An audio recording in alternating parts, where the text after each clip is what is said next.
Okay. It's the kid. Yo. What up?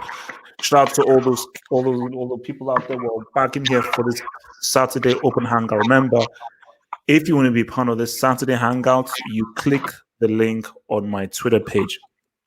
On my Twitter homepage, you just click the link and anybody is invited. But of course, the earlier you click the link, the better chance you have of actually becoming in the show, because the spaces are limited. Because StreamYard only allows 10 people in total for the whole thing. So you have to be quick so you're getting in before you reach the maximum that StreamYard allows. So this is about greatness, and I think, some people, we had, it was a nice discussion that was sort of had in the comments during my amazing cooking vid that I put out there, where I just talked about, greatness while I cooked my specialty noodles. So I asked everyone in here that, think of your 5 greatest players in football, and I will criticize them and also, I think, disagree with them. But obviously, in order, but I think before we get there, I would want to know how everyone defines greatness in football. What does someone need to do in order to be truly great in football and end that kind of special, unique, legendary status? So I'll start off and we'll then go down the group for everyone to first define how they view greatness. Then we'll then go back in and everyone will now give their top 5 from 5 to 1. Remember, so you guys can think about it, write it down on a piece of paper, write it down on your notepad or something. When we now come to it, it's I want to see your number 5, number 4, number 3, number 2, number 1, and a very short explanation as to why you made that list of 5, 4, 3, 2, and 1. And I'll try and look in the live chat as well to see what you guys are saying. So, how I define greatness. For me, greatness is about your moments. It is about having an iconic moment. And without that, you can't be great for me. So you being consistent is an amazing feat. And I agree what you've done with an amazing feat. You maybe being part of a team that won a trophy is an amazing feat. But for me, what sort of defines you as being great is that moment of adversity, achieving through that moment of adversity and coming through the other side with them raising your hand. That for me is greatness. Greatness is where you look back and say, how did they do that? Based on how the odds and chips were stacked against them, how were they able to do that? And they still came through. So that for me is what defines greatness in football. So LB, for you, what defines greatness? What defines greatness for me, guys, is if a player can perform individually, not just having to rely on a great team. I can come up with many examples of players who have a World Cup next to their name or a Champions League next to their name, but they are far from great, and quite similar to you, HH, players who also perform and do well during tough times when teams are rebuilding or transitioning from a period of dominance. That's my sort of definition of greatness in football. Okay. And Sean, what about you? Yes, I define greatness as a variety of ways to define it. I would say it's a combination of 5 or 6 things. I would say you can say, moments and team accolades and what you do in specific instances that helps your team win. But I think more importantly, consistency coupled with longevity in your performances week in, week out, what you do over 90 minutes every single game, along with the individual accolades you get appraised for while competing directly with other individuals and what you do throughout a game. So it's a variety of things and how you define it. I don't think there's one clear-cut way, but I would use those 4 to 5 parameters in how you define greatness. So a combination of what you do throughout your career. So. Okay. Jamal? Yeah, I define greatness by being consistent for every season and having the iconic moment. Either in Champions League, World Cup, but being consistent and having iconic moments. Okay. Armchair critic, how do you define greatness then? Can you hear me? You can hear you. Yeah, So I think greatness is defined by having outstanding ability coupled with efficiency, because it's no good if you have great ability like Riquelme or Quaresma, but if you're not efficient as Ronaldo, then what's the point? Secondly, it's consistency over a long period of time that encompasses league games, Champions League games, international tournaments, and even domestic cups. And thirdly, it's versatility and adaptability. Coupled, when you combine all of those, that can ultimately result in big trophies. So that's how I define greatness. Okay. Tara.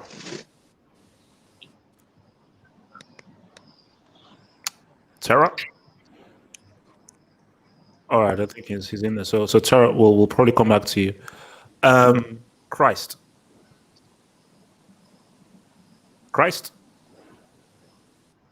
Okay. Boxing guy. Yes, yes. Can you hear me? You can hear you. Can hear you. Yes. Greatness is simple, actually. Greatness is defined as when the chips are down.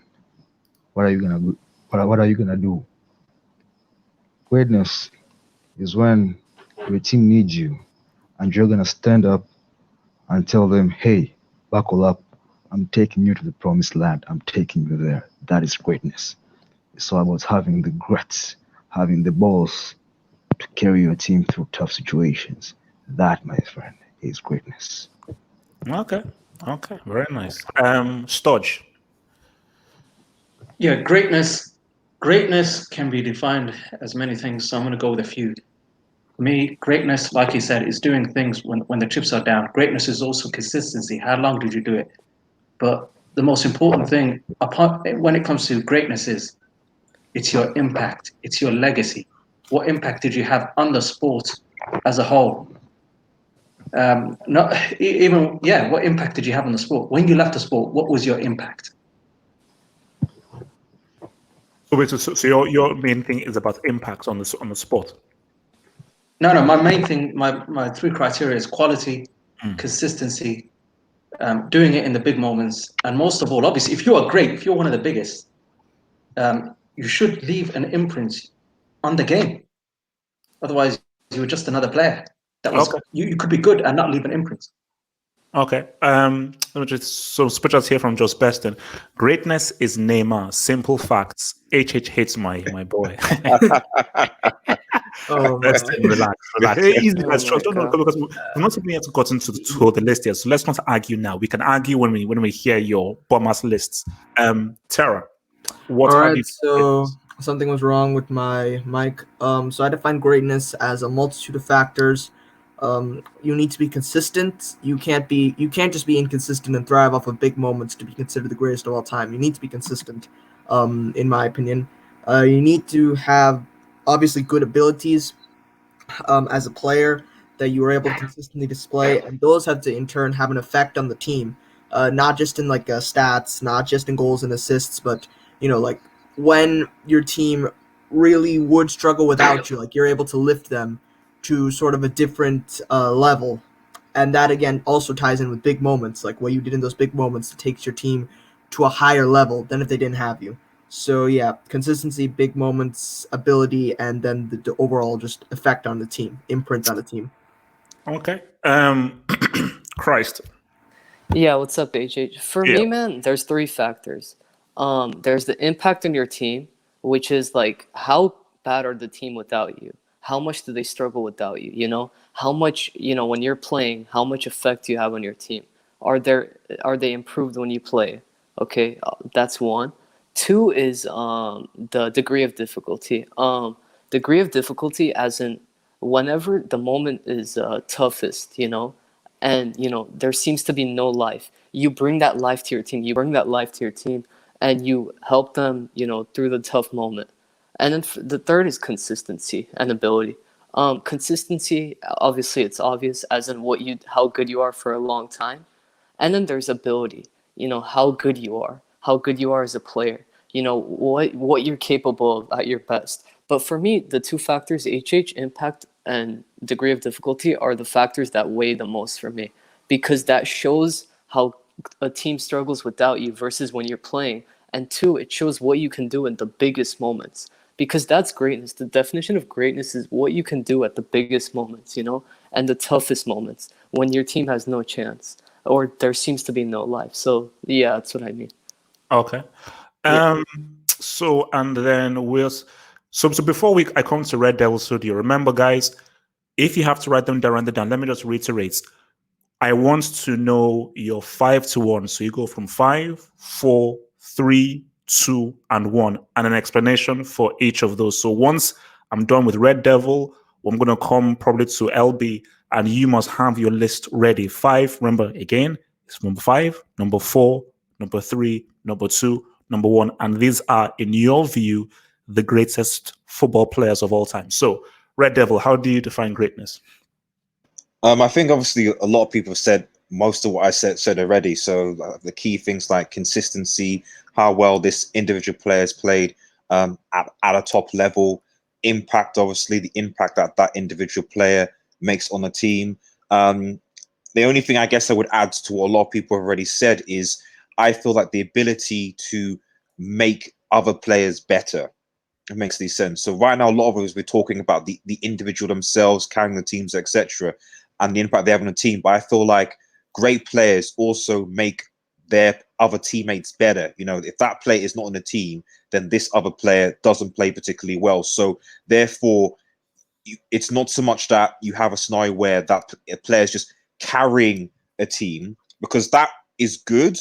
But I also feel that that also has its limits. If ultimately it's only on one player to carry a team, well, eventually what will happen is that people will mark the player out, or he'll get injured or whatever, and then the team collapses. For me, to get into that greatness category, you actually have to be making other players around you better by your presence being there. And even when you're not there, those players are still gotten better because of your influence in the game. So that's just my additional point I would add to what everyone else has already said pretty much. Okay. So we're now going to, so now guys, you know where my greats are at, because everybody knows who the 5 horsemen are. So my 5 horsemen are the 5 in there. So, but if I was to put them in a list, if you wanted me to put them in a list, I would say, so 5, Beckenbauer. Number 4, I would go with number 4, I would go with Pele. Number 3, I would go with R9. Number 2, Zidane. And number 1, Maradona. That would be one. Sometimes I can switch it, but at the moment right now, because sometimes Zidane could go 1, but for me, I will still say 2 Zidane, then number 1 Maradona. So that is my top 5 in there. So, LB, let's hear your 5 from 5 to 1. Sure. And just to make it clear, guys, my list has been thought of due to being able to actually see these players. So none of these players were sort of playing before I was born. So just to sort of make that clear before I share my list. So number 5, I have Robin. Number 4, I'll have Dino. Easy. Just no. Let's no. Wait. LB. So each time you name a player, just give like a very short sentence why you're in that position. I was going to share my list and then explain and justify. Okay. Do your 5 then. You can explain. Okay, so do your 5 then. Okay, go. Sure. So I have Robin. I have Dino. I'll have at number 3 Messi. Then have Zidane. And then I'll have Ronaldo. The phenomenon, Ronaldo. Oh, as an R9 or Cristiano? R9. Okay, first thing, Albert, let me just first thing. So, are we to confirm that Cristiano isn't in your top 5? He's not in my top 5. No. Okay, so all right.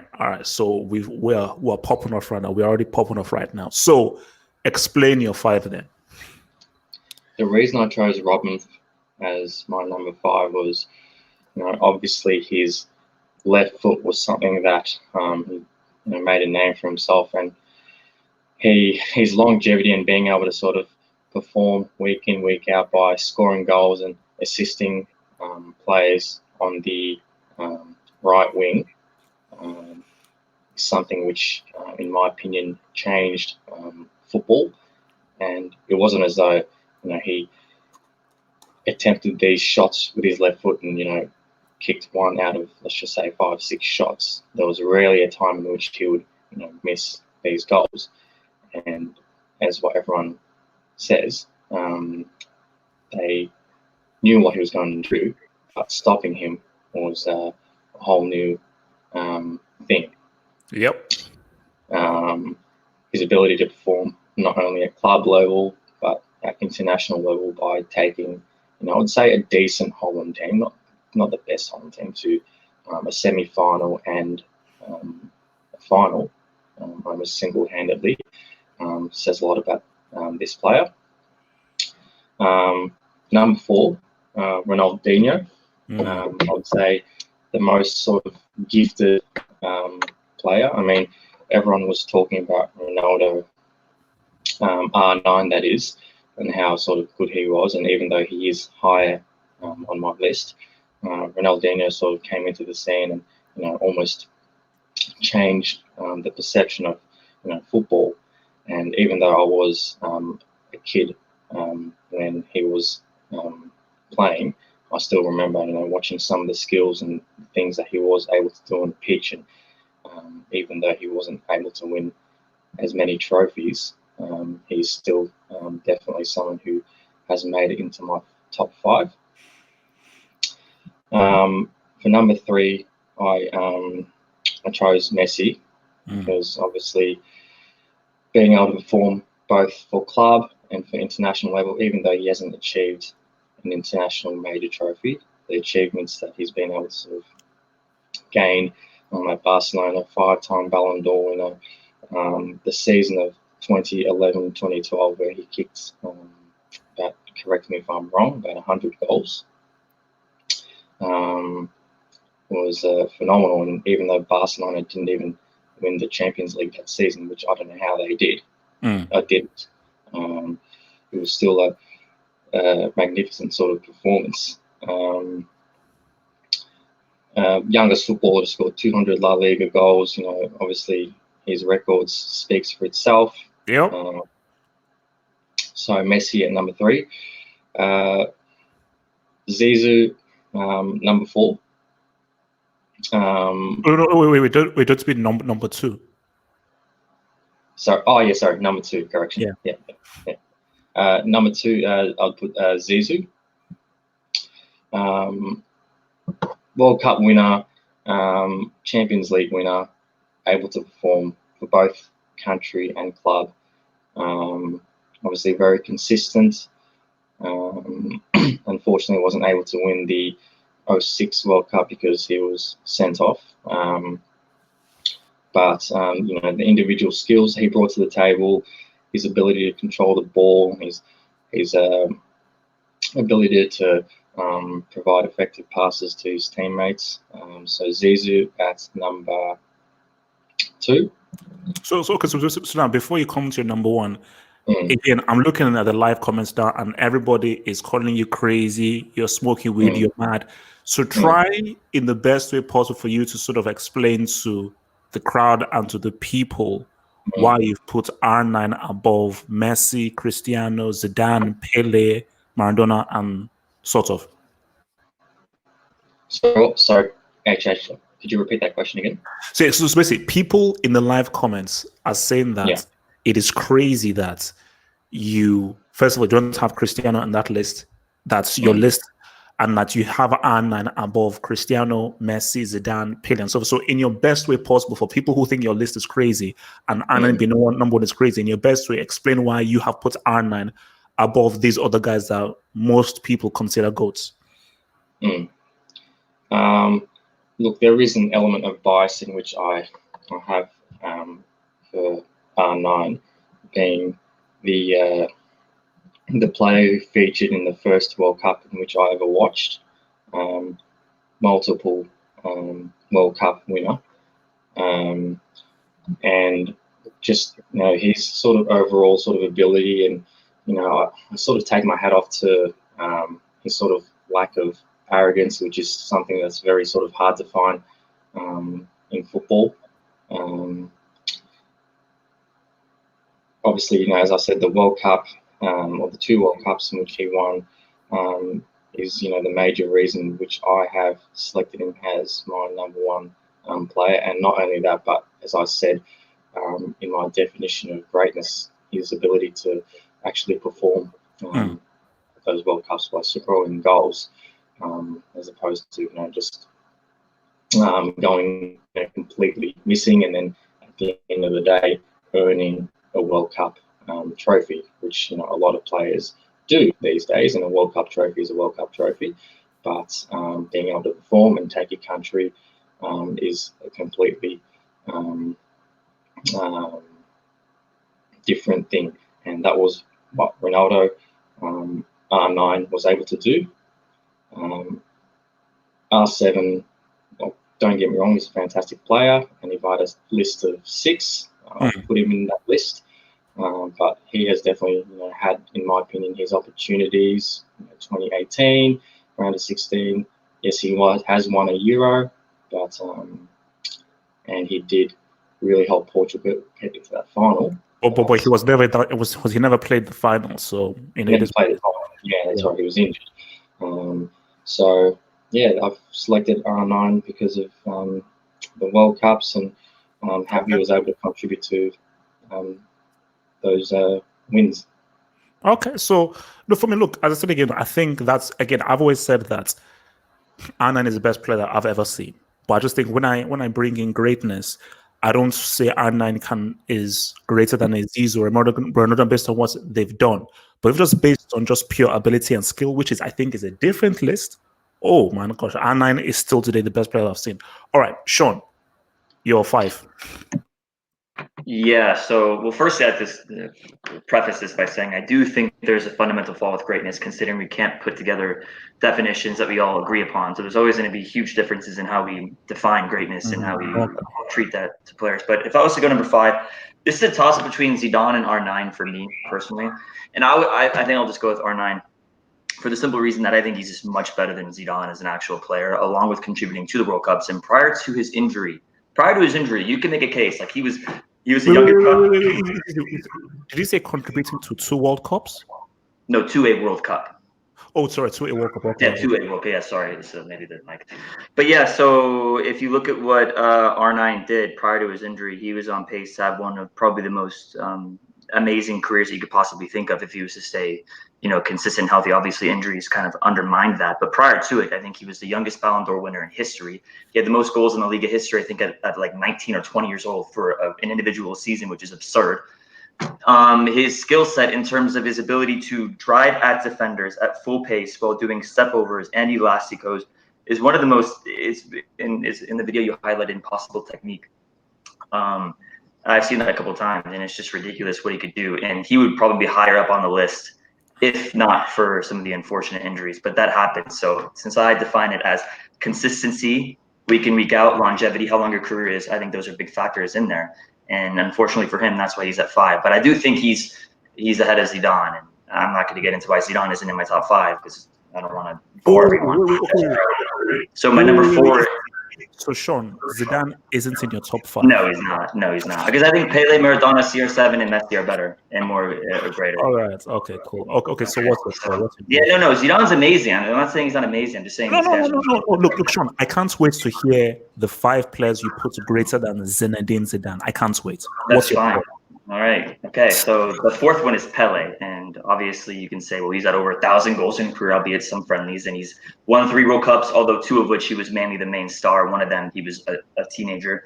But what he's done, I think there's a mythological aspect to Pele because we don't have a lot of video evidence with it, but the current players stand on the shoulders of giants, and he was the first one. The sport may have been in its infancy, but what he did is he was so much better than everybody else at the time, and there's a particular reason for that.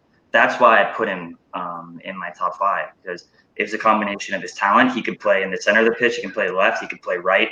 He could create. He could score. He was one of the more versatile players of his time. And if he was given the, I guess, conditions today and he's able to develop today as a player, I think he'd still be just as good then now as he was then. So there's a variety of reasons for that. And then number 3, I'm going to go Maradona because, well, he's the second most talented player I've ever seen. And what he did with Napoli, if you want to talk about greatness and the impact for your team, what he did for Napoli is unheard of with 2 Scudettos. And then obviously what he did in the '86 World Cup was the best individual World Cup campaign anybody's ever done. Although I don't think he was that great in the final, I still think that his overall campaign was stellar, coupled with the fact that he's one of the best. But he provided the key assist, man. That's all. That's yeah, all. Exactly. Key assist, but also an assist is only as good as the player that puts it in the back of the net. So, and you've defined but that. then on the flip side, if the pass isn't good enough, it doesn't Right, give but then you berate some other players for creating even better chances, and their players don't score it, and then he doesn't even get considered just because his player didn't score it. So there's a reason for that. But besides that one little point, yeah, he's one of the best dribblers of all time. He's one of the best playmakers of all time. Maybe he wasn't one of the most consistent goal scorers, but he was an amazing goal scorer in that. And his career, obviously, the longevity and the consistency with Maradona was a lot of his off-field issues, a lot of the disciplinary issues that he didn't quite control in his career. And obviously, you can look at the drug addictions and a variety of other things. And obviously, he wasn't that great at Barcelona. He was great at Napoli. But overall, if you were to compile everything, yeah, he's the 3rd best ever, in my opinion. And then Cristiano Ronaldo, he is easily number 2. I know you like to laugh at it, but what he's done. No, Sean. I'm sorry. Just that these. I'm trying to wrap my head around. You've not put Zinedine Zidane. You're gonna have to get over that. And listen. There's somebody else on this panel. Before you start crying, tears from your face. That's stupid. How is it stupid? You don't have Messi in your top 5. How is this stupid? Oh my God! So you have Zidane. Okay, sorry, look, sorry. Okay. So Cristiano, go for it. First, okay. I'm gonna let Armchair Critic talk about Zidane because he has an in-depth understanding of why he isn't a top 5 player. I'll let him get into that. But yeah, Cristiano Ronaldo. Yeah, he's the most versatile goal scorer that's ever lived. He's one of the most versatile players that's ever lived. If you want to talk about his contributions per team, he's been on multiple teams in multiple leagues. He scored crazy amount of goals, long ranges, left foot, right foot. Anytime the clutchness with him in knockout games, he has 61 knockout goals. Oh, knockout games. Did you say knockout games? Yeah, for club though. Club. Yeah, club. Yeah, talking about everything. He was the main proponent as to why Portugal reached 2 or 3 finals, albeit the Nations League is not a great final, but I mean, the fact that he dominated in the semifinal is something. So there's a variety of reasons why you want to put CR there. And early on in his career, I know you like to lambast him for not being as technical as maybe the other 5 here, but he was one of the best dribblers in the world at one point in his career. He was also playing as a right mid, a left mid. He even veered in essentially a lot under United. He's one of the best counter-attacking players of all time. He can play in a variety of systems. He's, as I said, this versatility, how consistent he is, the longevity, the fact that he has, and I know you don't like to use metrics that much, but despite not being an all-time great passer, he has more assists than Xavi and Iniesta, which I think is crazy. Now, he's not as good as a passer as them, but it still highlights the fact that he's not a one-dimensional passes or just square passes. How do we know what that is? Well, of course, I mean, there's video evidence. Obviously, some are square passes, but he has a lot of great passes. I'm not saying never bring up the thing of assists, because my thing with assists. My point, I understand your point. My point is to highlight the fact that he's not just a poacher, that you like to say, that he's not just a goal scorer, considering he's one of the more creative, dynamic, attacking players from a dribbling perspective that we've seen in the Premier League and that we've seen early on in Madrid's history. Because what he did in 2012 was one of the most complete individual seasons any player has ever conjured up in the history of the sport. Now, hold on, just real quick, because I've got to take some super chats, because if I don't, they disappear. So let me just take this real now, and I'll get back to you. So, Just Person says, if no one has Iniesta, 10-year prison sentence. Iniesta's eyes, he's not one of the top 5 greats. Sorry, bro. I'm from GD Bose. HH, what went wrong with the Galacticos in 2000s, and how do you rank Cristiano in ability? So very quickly, what's wrong with Galacticos in 2000? I've said this before. All because you have great individual players does not mean it's a great team. Great team will always beat great individual players. And Cristiano, in a sense of ability, top 15, top 20, maybe. Sean, back to you. All right, so that's my number 2 is Cristiano, and then obviously a lot of people know who my number 1 is, considering I'm a big fan of his. But taking biases aside, just looking at Messi's career from an objective lens, He is inarguably one of the best playmakers of all time, one of the best goal scorers of all time, one of the best passers of all time, one of the best free kick takers of all time, and one of the best dribblers of all time. How you rank that is up to you, but he's at least a top 3 to 5 in each of those categories. If you are that dominant in that many different categories, that shows your insane talent level. And I know this discussion isn't about talent, but I think talent, along with consistency and longevity, usurps big moments. And I know there's this idea or inclination. You usurps the big moments. Right. He doesn't show up in big moments. He doesn't show up like that's your idea. He showed up in plenty of big moments throughout his career. And he was mere feet away from winning the World Cup in 2014. And then in 2016, so he close. lost in the Copa Finals. My point is his overall performances throughout the years definitely compensate for that once every 4-year, 1-month tournament that you so like to use, so eloquently use on a consistent basis. Don't mean the World Cup. Don't do I'm not meaning the World Cup. It's an amazingly prestigious competition, and it's very difficult to win. There's also 101 contingencies that you can't control as an individual player that can potentially go against you, which is why I think using greatness and completely defining it just based on the fact that you win a World Cup or using it as one of the highest reasons as to why you're the greatest, it has too many flaws associated with it because there's a lot of reasons why it can go wrong. Albeit, look at Maradona's 86 World Cup. The thing is that you've not put a player who has shone in the Champions League and shone in the World Cup, but you're trying to make an argument of I just told you how he's one of the best at every single aspect of an offensive player can be in terms of the attributes you bring to a team. And what he does on a club level, and if you want to give an objective lens into his overall international career, he has 70 goals for Argentina. He has 2 best player of the tournament awards, albeit the 2014 one was rather controversial. He was still a top 5 player in that World Cup. He was voted top 10 in the 2010 World Cup, in which you laughed at him for losing to a Germany team that was ridiculously better than theirs, who beat them 4-0, although Messi was still great for Argentina. People just look at the goals he scored, goals he didn't score, and try to making up excuses to why he isn't great because of that. So the fact that he was also best young player in 2007 Copa America, scored in the semifinal against Mexico, one of the best semifinal goals in Copa America history with that chip outside the box against Mexico. The fact that he was player of the tournament in 2015 for Copa America and was man of the match for Argentina in the 2016 final. All of that. I know you like to laugh, but you're laughing because it's so obvious, and you realize that you're No. I'm just laughing because you're clutching at straws for a dude who has no World Cup, but a dude who has given you a World Cup and a Champions League, scored in a World Cup final and a Champions League. Like Sean, there is nothing you can say that can. This is why I was saying the idea of and how you define greatness. There's a flaw with it because we don't have an accurate definition of how we each can define it. But my point is that's my top 5. I know you disagree. I want armchair critics to nip this Zidane bullshit in the bud. Please do it, armchair. No.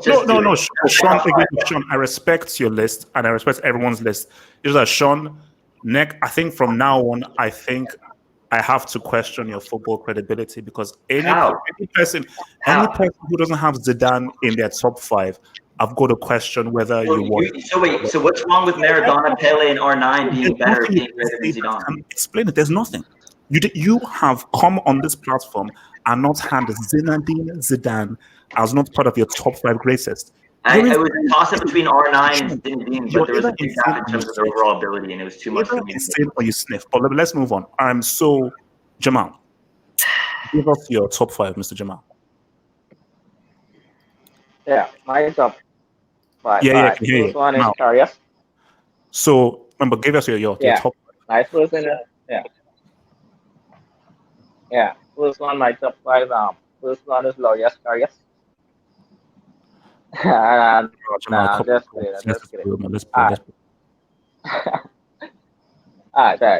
Top 5 is CR7, UB5.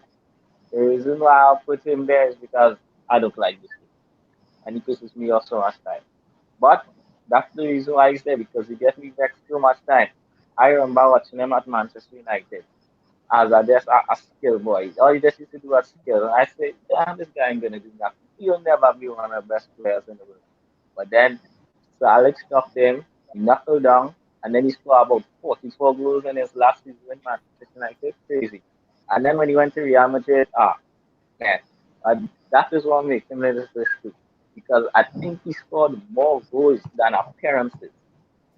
That's hard, man. So just because goals scoring, and he could go anyway, he did it for Manchester United, Real Madrid, Portugal. And I say he going to Juventus to retire. I said this guy ain't gonna do nothing to Juventus. He's 36, no, he's 34, going on 35, and he's still banging goals. So just for the amount of goals he scored, Cristiano will be number 5. Number 4 will be Zidane. I know people say that Ronaldinho is the best player just to watch. Like if you want to watch football, but now I think it's Zidane. I think just watching them do step overs doing the roulette. I remember the 2006 World Cup. After I see Zidane play Brazil, I went outside with my friends trying to do a roulette, and I nearly bust my ass trying to do one of them roulette. So yeah, so for me, just because of skill, technical ability, I think Zidane is the best player to watch. Number 3, I'll go with Maradona. I didn't see Maradona, but my father see Maradona. And how we talk on Maradona? Because to me, I judge my football, my father's football IQ, and he say Maradona is the best player he ever seen. So yeah, so I went on YouTube and I watched some clips. And to do that with Napoli, to make Napoli get the Jamal. Can you try and make your mic clearer because people are finding it difficult to hear you? Try and speak, make your mic a bit clearer. So, Ajay, can I go next? yeah, no, you'll be next. You'll be next. All right. Yeah, this better. Yeah, that's better. Go for it. Yeah, beautiful, better. Go. Yeah. Yeah. So I rate 3 Maradona. Yeah, I didn't get to see Maradona, but I went on YouTube and I see some of his clips and damn, that small youth was taking some serious kicks and cuff, and to have a World Cup and to do that we did with Napoli. Yep. Winning Napoli, the first 2 ever Serie A titles. That's greatness. And the only Serie A titles that they've ever won. The only Serie A titles that they've ever won. Yeah, that's greatness. And to me, I rate that very highly. Number 2, I'll put Pele. Again, is the next one I never seen. But I cannot leave a guy out who have 3 World Cups. I mean, come on, that's stupid. You have to put him there. I don't really want to put him there because I didn't see him, but he have to be there because he had 3 World Cups and he scored over 1,000 goals. I know it was in the Brazil League, but still it's 1,000 goals. And to me, number 1 is Messi. The reason why I say Messi is because I think Messi is the best player I ever seen. And I checked it. He's did it for 14 years. You know how it is to score 50 or 60 goals every season for 14 years. That's why it have so much one season wonders, because it ain't easy. After everybody check these tapes and say, where's your weakness? This guy is still banging in 50, 60 goals. And people say that is normal. How can you be scoring 60 goals and people say, that's a normal season for Messi? To me, and his consistency. 14 years out, 60 goals every season? Nah, that's amazing.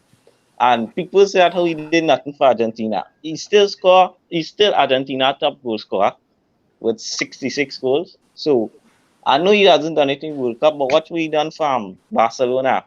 You could remember that goal we scored against Real Madrid in Champions League semi-finals when he dribbled through the whole team. That was degree greatness. of difficulty, man. Degree of difficulty. The goal against Bayern Munich when he put Boateng on his ass. They win that Champions League. So people say, oh, that was a great moment, but they end up winning that same Champions League. So that was greatness and all. So to me, my top 5 was Ronaldo, Zidane, Maradona, Pele, Messi. Nice. Okay, before I come to Armchair Critic, let me just hit this super chat from Ruben Michaelman. Thank you for the super chat, dear bro.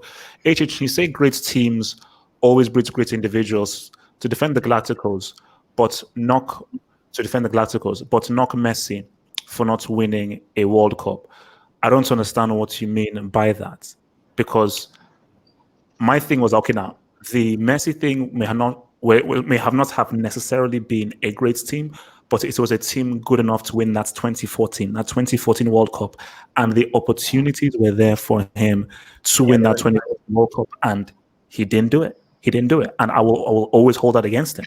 So I am not putting him on a top 5 great list. If you don't give me a World Cup, that is stupid. If you can't be on a great list if you don't have the greatest trophy. So sorry, that's not happening. Armchair Critic, your top 5. Listen, HH, I have a question to ask you before we get down to this list. If there is a center forward, do you want me to ask this? Wait, sorry, say again? I have to ask you a question before we get to my list. Can I ask you this? Yeah, ask. Oh, yeah, ask. Okay, so if there's a center forward who has scored more than 600 or 700 goals, he has won the World Cup once, scoring a winner, scored 10 goals in the other World Cup, won the Euros, and won the Champions League, while being consistent for 10 years. Where would you rank him in terms of greatness? Oh, so you said a center forward who has won a World Cup and been consistent. So basically, he's won a World Cup and been consistent for 10 years. Won the World Cup once, scoring the winner, scored 10 goals in another World Cup, won the Euros, and won the Champions League. Oh, then yeah, that guy has to be. Well, he surely has to be the best. Why?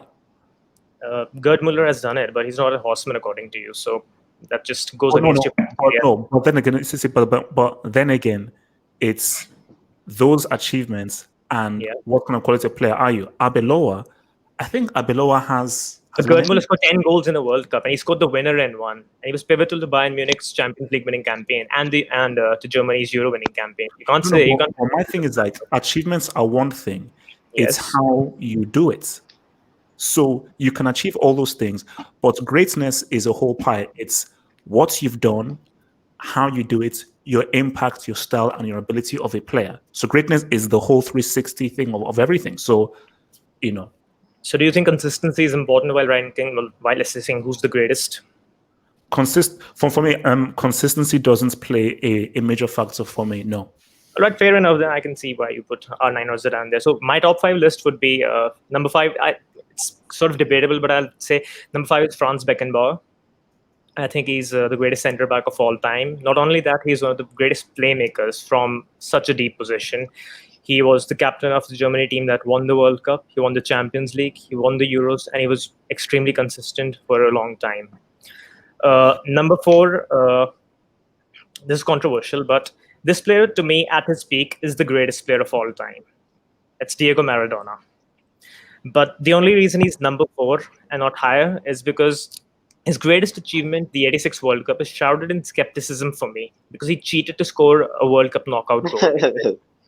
And secondly, what you talk about now about those Scudettos with Napoli, you like to belittle his teammates a lot, and he had Ferrara, a guy named Ferrara, who was one of Italy's greatest defenders at the time. Ryan Giggs called him the greatest defender he'd ever seen. He also had the Brazilian striker Careca, who Real Madrid were after, but he only went to Napoli to play with Maradona. So it wasn't a complete one-man carry job like you put it out to be. It was a team effort of which Maradona was a huge part. But the lack of consistency and the lack of longevity in particular, due to his off-the-field issues, places him number 4 on my list. Number 3 is my personal favorite player of all time. It's, as you know, Lionel Messi. And as you've said, and I don't want to wax lyrical like Sean did and reiterate his points, he is arguably the greatest club footballer of all time. He's the only player who simultaneously ranks amongst the best passers, best playmakers, best goal scorers, best free kick takers of all time. The only indictment on his career is that he has not replicated that Barcelona standard for Argentina in any of those 4 international finals. And I happily concede that he flopped in the 2014 final. He literally missed this 1v1 against Neuer that he regularly buries in Blaugrana colors. So that's why he's number 3 to me. And number 2 is Cristiano Ronaldo. And you find it laughable. I know you find it laughable, HH, but you have to take into account everything that he's done. Just listen to me, HH. Listen to me. He's one of the most versatile attackers of all time. He started as a right midfielder, then transitioned into a right winger, one of the deadliest weapons, in your words, the Premier League has ever seen. He won the Ballon d'Or in the Premier League, then went to a team that was struggling to get past the round of 16 in the Champions League. And he was put against the greatest club side of all time. And what did he do? In 2012, he won the league titles with 100 points, being the best player in the league. And once he had a club side that was in any shape or form comparable to Messi's club side, he delivered 4 Champions Leagues in 5 years. And once he left, they again got knocked out in the round of 16. So that shows you his impact. International-wise, I think people often inflate his legacy international when you're talking about internationals by talking about his Euros. He was a talisman for Portugal, but since he wasn't on the pitch, and Eder scored a really great goal, so I can't really use that to put him as the number one. The only thing that keeps him from being the number one is ability outside of goal scoring in the last few years. And my number one is, I think it should be inarguable, and I'm absolutely surprised as to why it's not. It's Pele. He scored, you know this, he scored a hat-trick at the World Cup at the age of 17 in the semi-finals, no less, and a brace in the final. I don't know why that fact gets lost on people, the impact of that. And then 12 years later, he came back, scored 4 times, and assisted 7 times. That's 11 goal contributions in a single World Cup campaign. And he scored once in the final and assisted twice, being the player of the tournament. And he was consistent for 12 years. He has the most competitive goals of all time. He was a great creative playmaker in his later years. He was amazing at free kicks. He was deadly in the air. He was more complete than Messi, and he had brilliant skills like Ronaldo. And his impact on the game is completely unparalleled. And I think just his international legacy, his consistency, his completeness just gives him the top spot for me. Okay, no. Look, that's fair. That's fair. So before we sort of move on from this, what about, because again, I think a few people are sort of questioning the whole Pele thing and everything. So what do you say with regards to, okay, his opposition, who he played? Did he really play people that were the same opposition that you have now? Was football as developed back then? What do you say to that? See, these are the same people who belittle his Brazil achievements by saying he played alongside the best players of his time. And those players never left Brazil to play in the European League. So their argument just falls apart. Because those players were playing in the Brazilian league against him. And he was winning Copa Libertadores and multiple Brazilian leagues there. So I don't see how that argument stands up. Okay, wait. Can you go through your top 5 again? Number 5, it's Beckenbauer. Number 4, Maradona. Number 3, Messi. Number 2, Cristiano. And number 1, Pele. Okay, wait a minute. Armchair. Yes? Why isn't Zidane on this list? Because if you're strictly talking internationals, then he's one of the most clutch players of all time. If you're talking technical ability and grace on the ball, I'll give him credit for it, like you do. He's one of the most technically gifted players of all time. But I value consistency. I gave you my premise. And the fact is, our premises differ. So our conclusion will definitely not be the same. He went to a Real Madrid team that had Raul, Brazilian Ronaldo, albeit after the knee injury.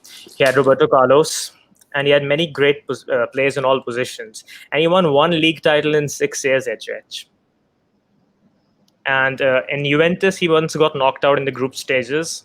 If that were Messi and Ronaldo, you would build them a wing in the Brick Academy if that were Messi and Ronaldo. And he lost to CL finals as well. That's something that I don't hear you talking about.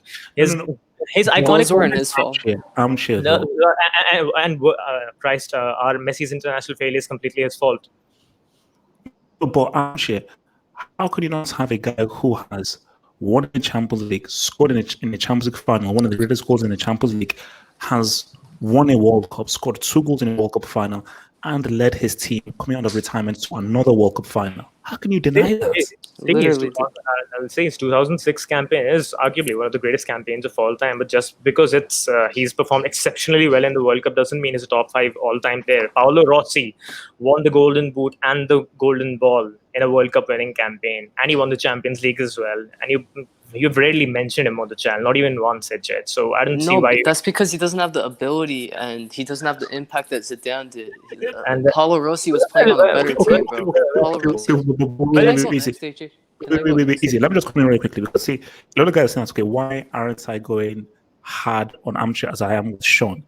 The thing about it is that Sean presented himself as this intelligent, football-knowing savant that we all thought he was. So based on his arrogance, the fact that he came in here with his arrogant self and didn't put Zizou there, that's why I went hard on him.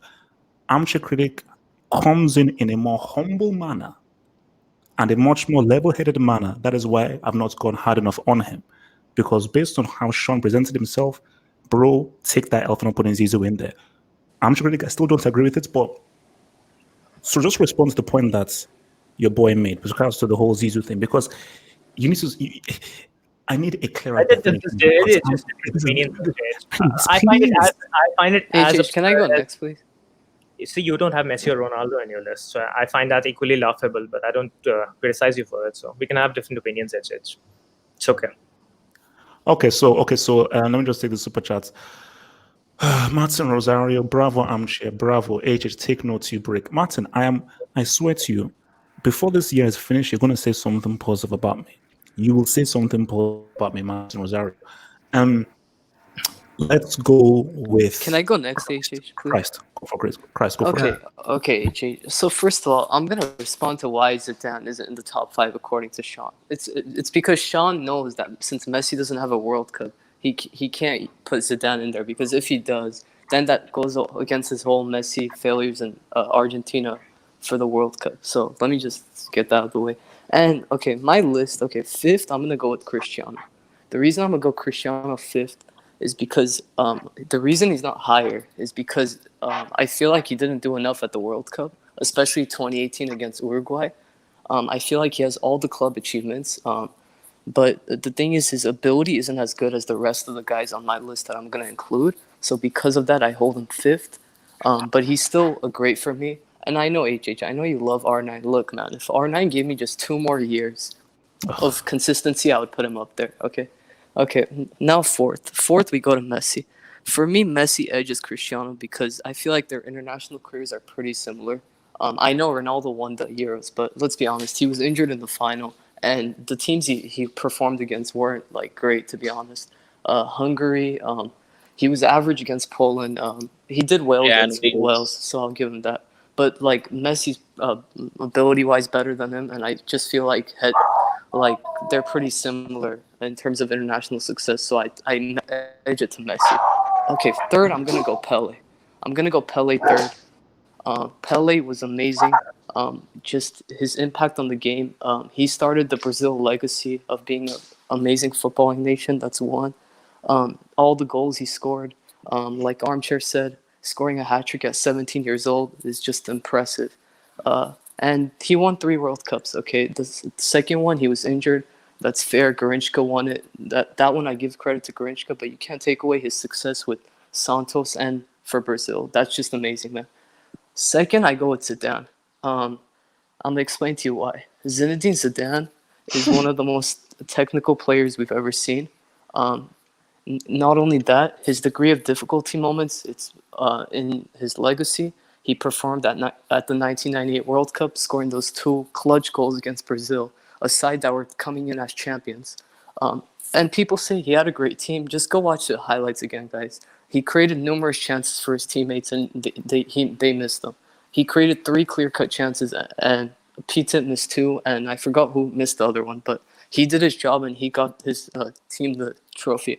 So this is why you can't use excuses for Messi, because whenever it comes to Zidane, Zidane had teammates who missed too. Maradona had teammates who were missing chances too. It's not only just Messi. It's just we're using too many excuses for Messi, because Messi individually, his performances have been average for Argentina at World Cups. Look, if he did his part and didn't get the job done, I would say, okay, he did his part. We can't really blame him because it's a team game. But the fact is, he has 0 knockout stage goals, okay? His 2014 group stage, his 2014 World Cup was average in the knockout stage. Let's be honest. He was terrible against Belgium. That's one. He was terrible against the Netherlands. Okay, and then against Germany, he missed that big chance, and his overall performance wasn't great. So that's why Messi's 4th for me. Messi's amazing for Barca. I can't take that away from him. But when it comes to the World Cup, he hasn't used that ability to get it done. I'm sorry, he hasn't done his part. If he does his part and he loses, I can put him as the GOAT. I can say, okay, this guy did his job. He did everything possible, and his teammates let him down. But this isn't the case, because with Messi, him individually at World Cups, he hasn't been good enough. He simply hasn't. So yeah, man. And then number 1, I'm putting Maradona, man. Maradona, I think the reason I put Maradona so high is because the degree of difficulty and impact, man. Like, although Napoli had decent players even before him, like they were a mid-table team, man. I watched all the documentaries about this. I watched like his impact. Like, Maradona helped Napoli win 2 Serie A titles, which in context that's as big as winning a Champions League, in my opinion. the degree of difficulty of winning 2 league titles with Napoli, where he had to face a peak Milan side, okay, a peak Juventus side with Platini, and his team wasn't even a top 8, top 5 team before he got there, and he helped them win 2 league titles. That's amazing. And if anything, people want to say, okay, he used the drug at the World Cup, at the 1986 World Cup.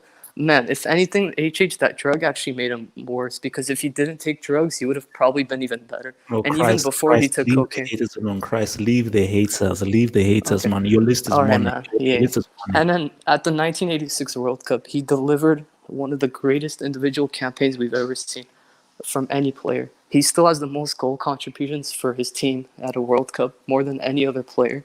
In How many terms goal of like contributions? 10. Shush. 10. Pele had But 11. So no, I mean but that's Argentina only scored. Argentina only scored That's 11 false goals. information. Brazil scored Pele more had the goals. most goal contributions. No, it's If you actually another Maradona. But So, But Christ, yeah, man. round off. Yeah, man. He's done it club-wise. He's done it at the highest level of difficulty, and I'm putting Maradona, man, because ability-wise, I've never seen anybody do what he did. And I watched all these guys. I've never seen anybody. Yeah, Okay. man. That's Okay. my list. So let me just say. So first of all, So from Gatlock, I missed your super chat. So Gatlock said, "To be fair, HH, your reaction to Sean is our reaction to you." No, it's not. Don't lie. Okay, you guys all know that I'm the GOAT. So please, Gatlock, let's just get real. And from Sean Walsh, arrogance. In what sense? You need to chill, Sean. You need to relax. You took an L. You preached. You're this supposed to be this amazing football debater, and you didn't have Zizou in there. Hold this L. You're now called Sean Walsh. Sean Walsh, relax. We are now going to go to Tara. Tara, please give us your top 5, please. All right.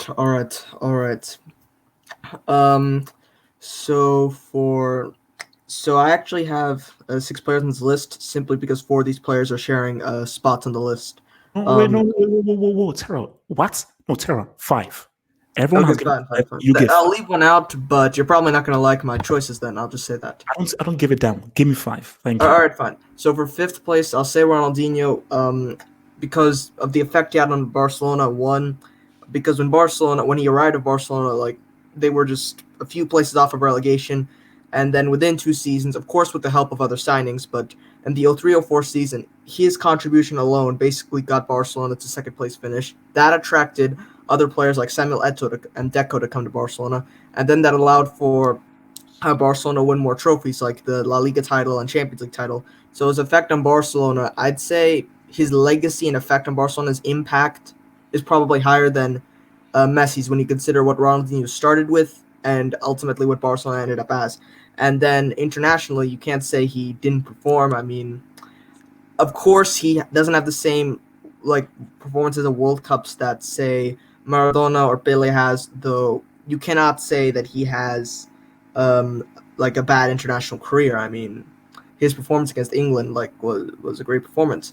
All right. So for number 4, I'll say Cristiano. Okay, and I think I don't need to mention all of Ronaldinho's abilities. Just like I don't think I need to mention on all that. Like that's pretty self-explanatory. Number 4, I'll say Cristiano Ronaldo because consistency. He's done it consistently for 14 years. In terms of ability, you can say that over the past few years he hasn't been a great all-around player. But I mean, to score that many goals, I mean, you still need to have good abilities. You can't just be an absolutely bad player and not score those goals. And even before then, like from the 2006-2014, like he was a skillful player. He was a good technical player. I don't think he wasn't as great a dribbler as Messi or Maradona, but he was still. Sorry. Let me just quickly take this super chat because I'll miss them if I don't take them now. So, Said says Christ is an HH puppet. He's not. Christ just made a superior list to Armchair Critic and your boy Sean. So we have 2 quality lists from LB and your boy Christ. You hate to see it. Please continue, Tara.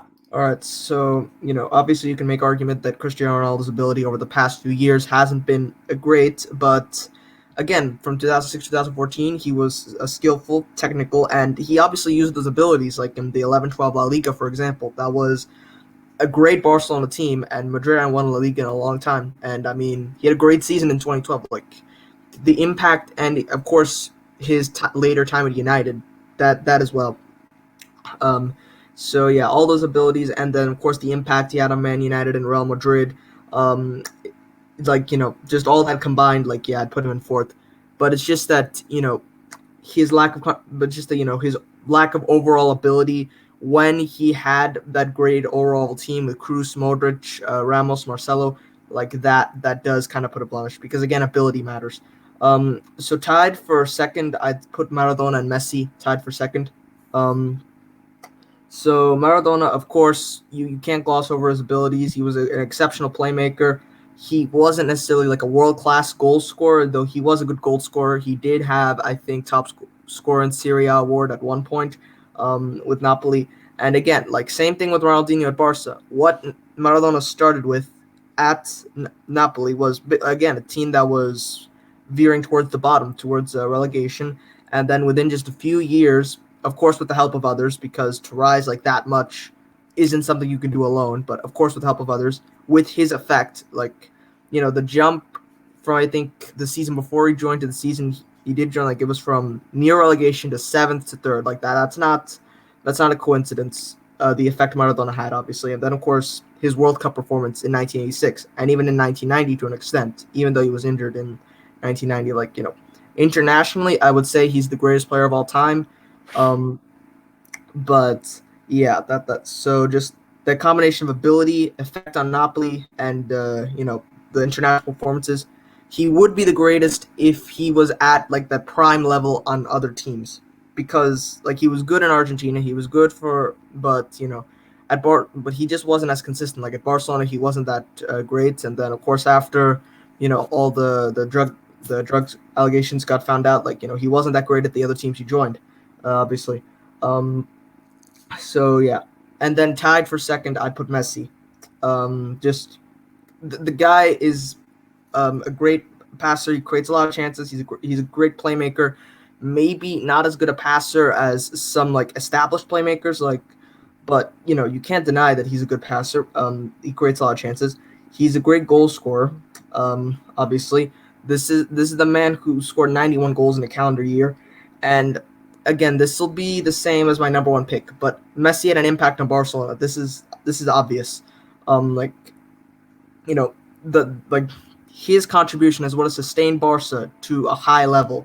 Because if not for Messi, then at this point Madrid would have probably won more La Ligas. They would have done more things domestically for sure.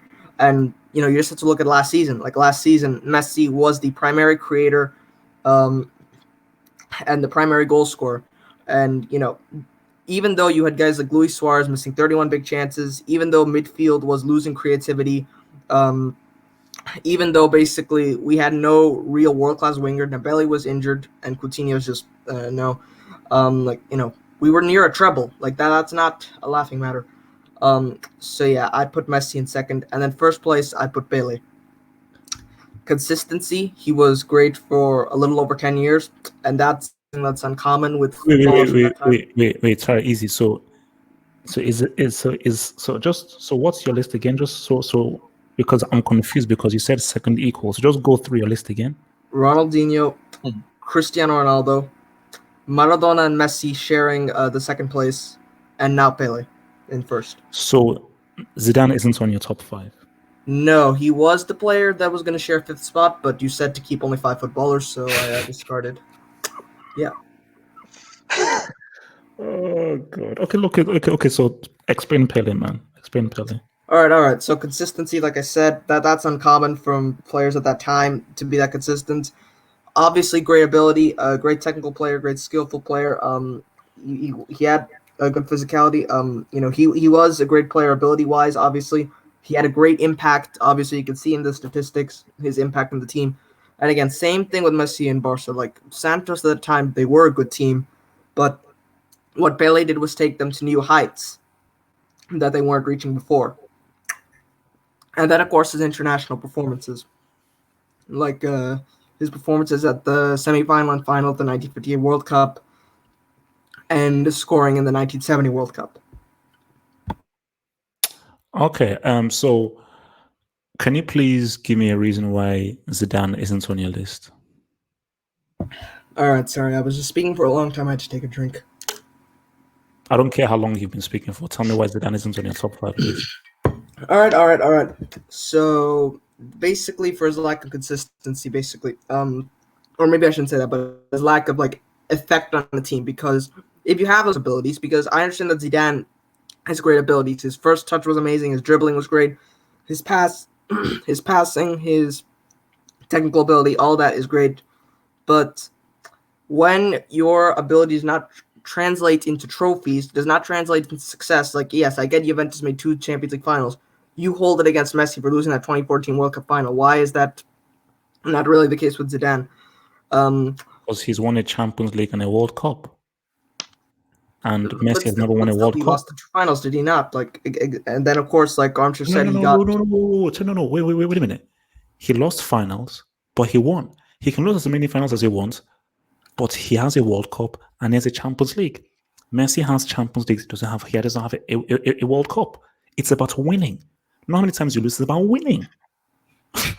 So you haven't put a guy on your top 5 that has a Champions League. What the fuck? That doesn't erase losing 2 finals. Like, it's here. Like, I mean, come on, losing 2 finals and getting knocked out in the group stage of one of those Champions League, like it's not. And because of that, he doesn't make your top 5 list. And then at Real Madrid, he had a great team. He had a great team. He had R9, who, to be fair, this was after the injury, but it was still a great R9. He had, I believe, Luis Figo, Roberto Carlos. He had great players surrounding him. He did win a Champions League, to be fair to him, and he scored in the final. But again, domestically, they weren't that successful. They were losing league titles to the likes of Valencia. And to be fair, they were a good team at that point, but they were still losing league titles to Valencia. And then internationally, at the 1998 World Cup, his good performance was mainly in the final. Which, great, you have a big moment. That's amazing, honestly. But let's be honest. Like, you should be consistent over the whole tournament. And 2006, like, at the end of the day, about winning the tournament, is it not? Like, okay. No, look. All right. So let me just say this super chat. Said, Cristiano really won 5 UCLs. 5. Cristiano really won 0 World Cups. 0. So there you go. Let me come over to Boxing Guy, man. Boxing Guy, give me your top 5, bro. Boxing Guy. Is it Mike walking? Boxing Guy. Going once, going twice. All right. Stodge. Oh, this is amazing. Buckle up, you're not gonna like this. So, okay. Stodge. No. Stodge. Wait. Easy. Stodge. Let me just ask one question, so I can prepare myself mentally. Is Zidane in the list? Yes or no? Yeah. Zidane's in the list. Okay. Maybe I can handle it. Okay, let's go. All right. Okay, I don't think you can handle it. Okay. So, number 5, Zidane. The reason why I put Zidane as number 5 is, unlike Messi, who could have played for Spain, he took the easy route. He played for France. If he had won the World Cup with Algeria, all the other guys in my top 5, they did it when it was hard. They did it for nations that didn't have that much history. Messi could have won 2 World Cups. He could have won 3 if he went for Spain. But he said, you know what? I'm going to go the hard route. In Zidane's own words, you can find the quotes. When they asked him, why did you pick France over Algeria? He said it was easier. Not only that, this guy cost France a World Cup. He completely choked because he couldn't handle the pressure. He couldn't handle somebody just saying something about his sister. It wasn't even a big deal. And he started crying about it. And he cost them a 2nd World Cup. I mean, what type of childish behavior is that? So that's why he's 5. So let's go to number 4. Maradona.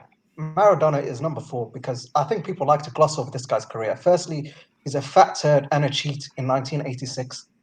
He had to cheat to get a World Cup. I mean, you're not going to be my goal. Cheats? Excuse me? He's a cheat.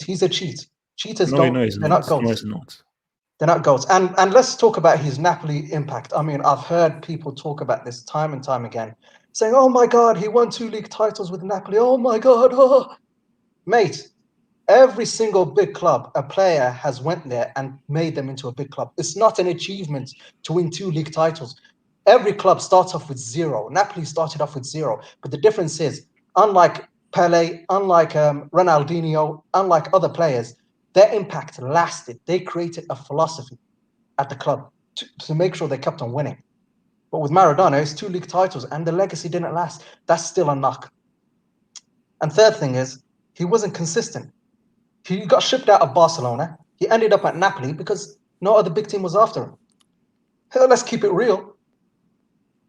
So, I mean, and in his own words, this is how you know that World Cup was overrated. He said in his own words, before the World Cup started, I wasn't even seen as a top 5 player. After the World Cup, I was number 1. So basically, it just shows you it's people that overrate the World Cup. You see what I mean? This is the problem with both Zidane and Maradona. According They to would- you, according to no, you, no, no. according According to to his you. own words. According to his own words. Go Yeah, look yeah, it up. sure. I told you you're going to be offended by this, but I know, it's the I am. truth. I already am. Carry So on. let's go. let's go to number 3. Number 3 is Messi, and the only reason why Messi is not number 3. How many World Cups? Yes. So a guy with 0 World Cups is on your list. Very good list. Listen, he's ahead of 1 cheat and 1 guy that was scared to play for Algeria. Big deal. Who Anyway, both World Cups, but you have an international flop in your third. Go for my it. third. I mean, at least he didn't have to cheat. Okay, then. So with Messi, you know, incredible what he's done with Barcelona. He's made them into one of the best teams in the world. Yeah, he took Argentina. He took Argentina to a World Cup final without having to cheat. He won the Golden Ball without having to cheat. His most memorable moment in history is without cheating. What did he do in the 2014 final? Finish the story. What did he do in the final? What? He didn't cheat, so he lost. He didn't cheat. Cool. All right. Yeah. I mean, it's the truth. And then number 2, the only reason why he's ahead of him is not based on ability, but it's the fact that he was stuck with a nation that didn't have any pedigree before him. No. Cristiano Ronaldo managed to win a Euro, managed to win Champions League. No, he didn't win a Euro. He was injured in the final, so it doesn't count, man. HH, I mean, what the hell is this list? Go on Wikipedia. Wait, stop. Did you think before making this list? Or did and you then you'll find this name. It's called the Euros. What the Okay, it's called the Euros. I mean, you can search the stuff. This is just a fact. You can't argue with facts. Anyway, let me continue. So he won. He also, unlike Messi, another reason why I said of Messi is, and something people are not giving Ronaldo credit for, he started the trend of inside forward. It's because of him so many inside forwards. No, it was Robin, actually. It was Robin. No. When Robin was scoring 15 goals, he started the trend scoring 15 goals. He started the trend scoring 15 goals. Are you on crack? He started a trend scoring 15 goals. Come on now. When Ronaldo was winning the Ballon d'Or before this guy was relevant. Don't give me this crap. No. This guy was booted out of Chelsea. He went to Madrid and was a flop. I'm not. Do not tell me this rubbish, bro. That is the biggest BS I've ever heard. I mean, it's almost the biggest BS you said on this channel because. Come on, chill, guys. Chill. You said something that Brazilians wouldn't even say, which was R9 ahead of Pele. That's how I know your whole football logic is blasphemy. So let me continue. The number 1 it's obvious to me. It's Pele. This guy, at one point, he was bigger than football. He turned Santos into the biggest club in the world. He started Brazil. Unlike others, unlike Maradona, he actually made Brazil the biggest footballing nation. Before him, they lost in the World Cup at home. And this guy, at 9 years old, he went to his dad and he said to him, "Dad, I will turn Brazil into the biggest footballing nation." And the dude delivered 3. He went to Santos and made them the biggest club in the world. They toured every European club, and he was filling 70,000 stadiums. Maradona was in Napoli, and people still didn't want to see him. Nobody in Europe was interested in him. Nobody cared. This guy is the only person on this list who was crowned King of Football. That is his name. He's a knight of the British Order. He's a national treasure in Brazil. His impact is far beyond football. There is only one greatest, and his name is Pele. Nobody comes close to this dude's impact on the game. Maradona was in Napoli, and people still didn't. What the hell is that? Nobody in Europe was interested. What is going on? No. Go for it. Sorry, go for it. Anyway, and this is the biggest thing. when it comes to Pele, this guy is the only one that made the game bigger. All others, if you replace them with another player, it'd be like, okay, it's quality, but he's perceives quality. He took the game from not being as big and made it into what we love and what we enjoy in football. And the phrase "Joga Bonito" came from Pele. Case finished. No, it's not finished. So before I move on, why isn't R9 on your list? Why should he be on my list? World Cup 2002. Okay, Can I finish? Can I land? Thank you. World Cup 2002, career-ending knee injury, top scorer, scores in the semi, scores in the final. What did those two bums do called Cristiano and Messi during the World Cup? They had a 15-year career. This guy couldn't even take care of himself. He couldn't even take care of himself. Unhealthy, let himself go, overweight. Can I respond? 15-year career beating up on small teams. Wow. No, it's called winning a Champions League, something he doesn't know how to do. And how many? He has a European trophy, the UEFA Cup. Listen. He has a European trophy. I'm just going to shut down your case right now. Ronaldo winning the Euros for Portugal is bigger than him winning one World Cup for Brazil. Brazil already had 4. Pele won 3. Romario won it. It's done. He hasn't achieved anything new. What Ronaldo did was take a nation that didn't win anything, Cristiano, and made them win their first European, first international trophy. What Ronaldo done is not new, okay? Okay. Okay. Let me just get to everyone's list because I'm going to come back to you on that your bum ass list. Let's go now to Red Tommy. Oh no, me. Okay, go.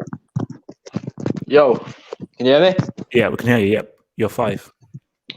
Right. At 5, I'm gonna put Messi in there. I think Messi would be the best player if he had that clutch gene that some of the other players that are going to come up has. I just don't think he's got it. I think to lose how he's lost in finals, when for me, ability-wise, he's the best out of all players. I think he's the best ability-wise. He's got a brilliant pass, brilliant finish, brilliant dribbler, but to not show up in finals is just dead, really. So Messi at 5. Oh yeah, another thing as well. I'm not going to be putting Pele or anything like that in this. I appreciate what Pele's done and that, but I've not watched Pele play. Like, I've not witnessed it, so he'll not be on my list. At 4, R9. I think when I've watched R9 play, it was just incredible. The speed that he could do stuff, do skills, and his movement. It was just amazing how fast he could move on the ball and do tricks while moving so fast. Like, I've never seen anyone do it to that quality before. But obviously, for longevity and stuff like that, he can't be any further up than that for me. At 3, I'm going to say this is a tough one.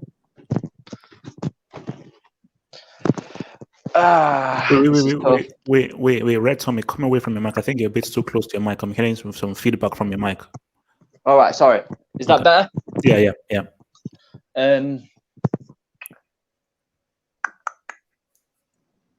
This is number 3, innit? Yeah? Yeah. Oh, it's so tough. Got to make the decision, bro. I'm going to put Dino in.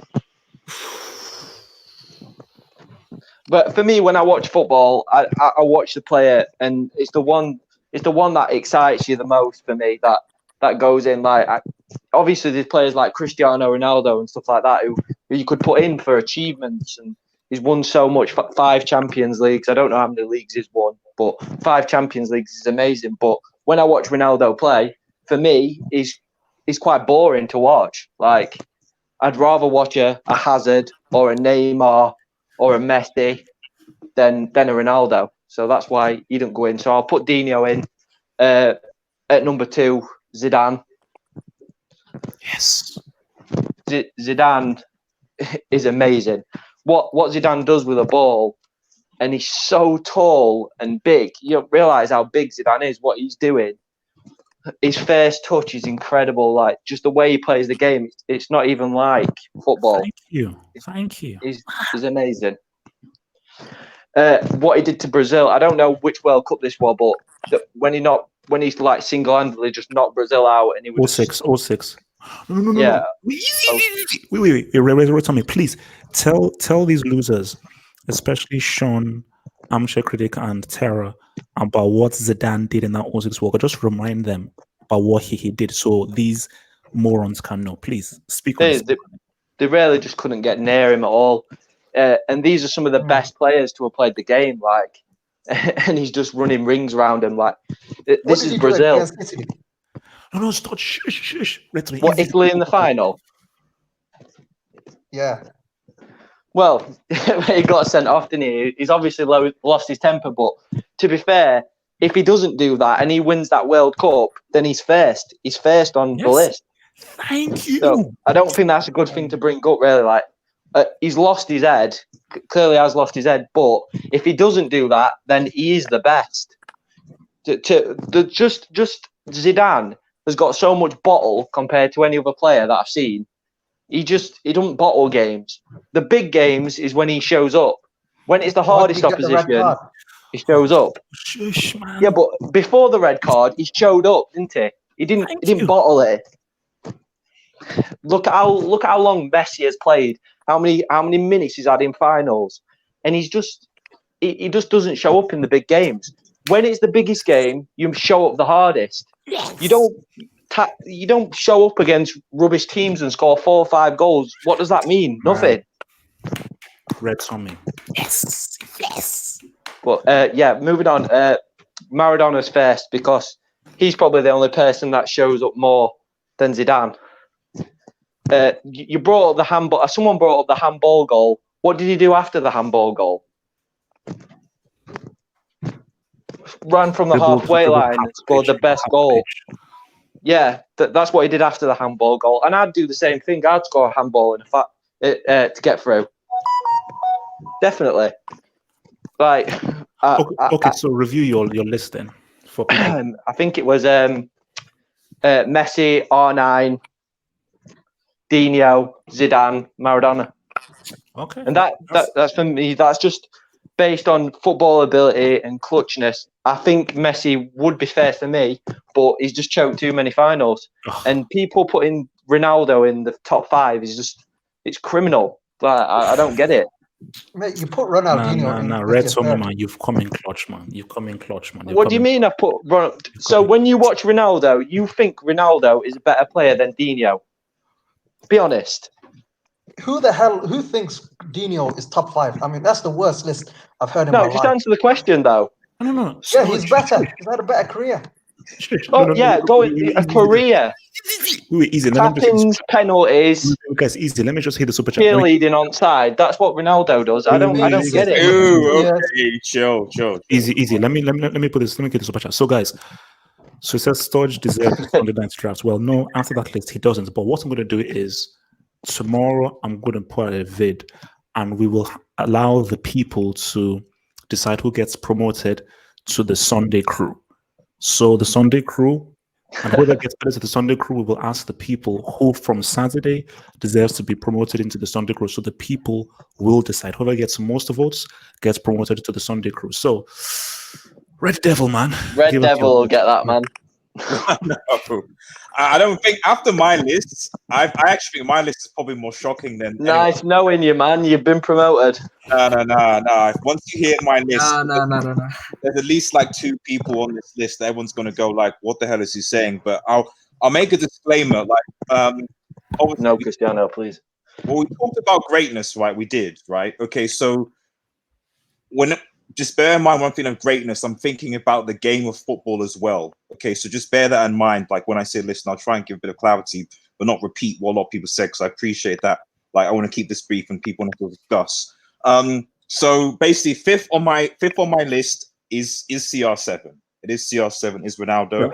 I know people don't like it, but for me, why I think is high. Okay, on this list. a couple of things. Obviously, what he's done, obviously, at Real Madrid with the champions, with this, obviously Champions cycles. The fact that he's obviously come clutch in 3 different leagues, I think, is quite important to bear in mind. He's won titles in the Premier League, he's won titles in the Liga, he's won titles in, obviously, won title, probably multiple titles in the Serie A as well. He just joins the best team, though, doesn't he? Really? Well, to be honest, this is my point with Ronaldo. So just bear in mind is that when he came from, he also wanted to go on Sporting as well.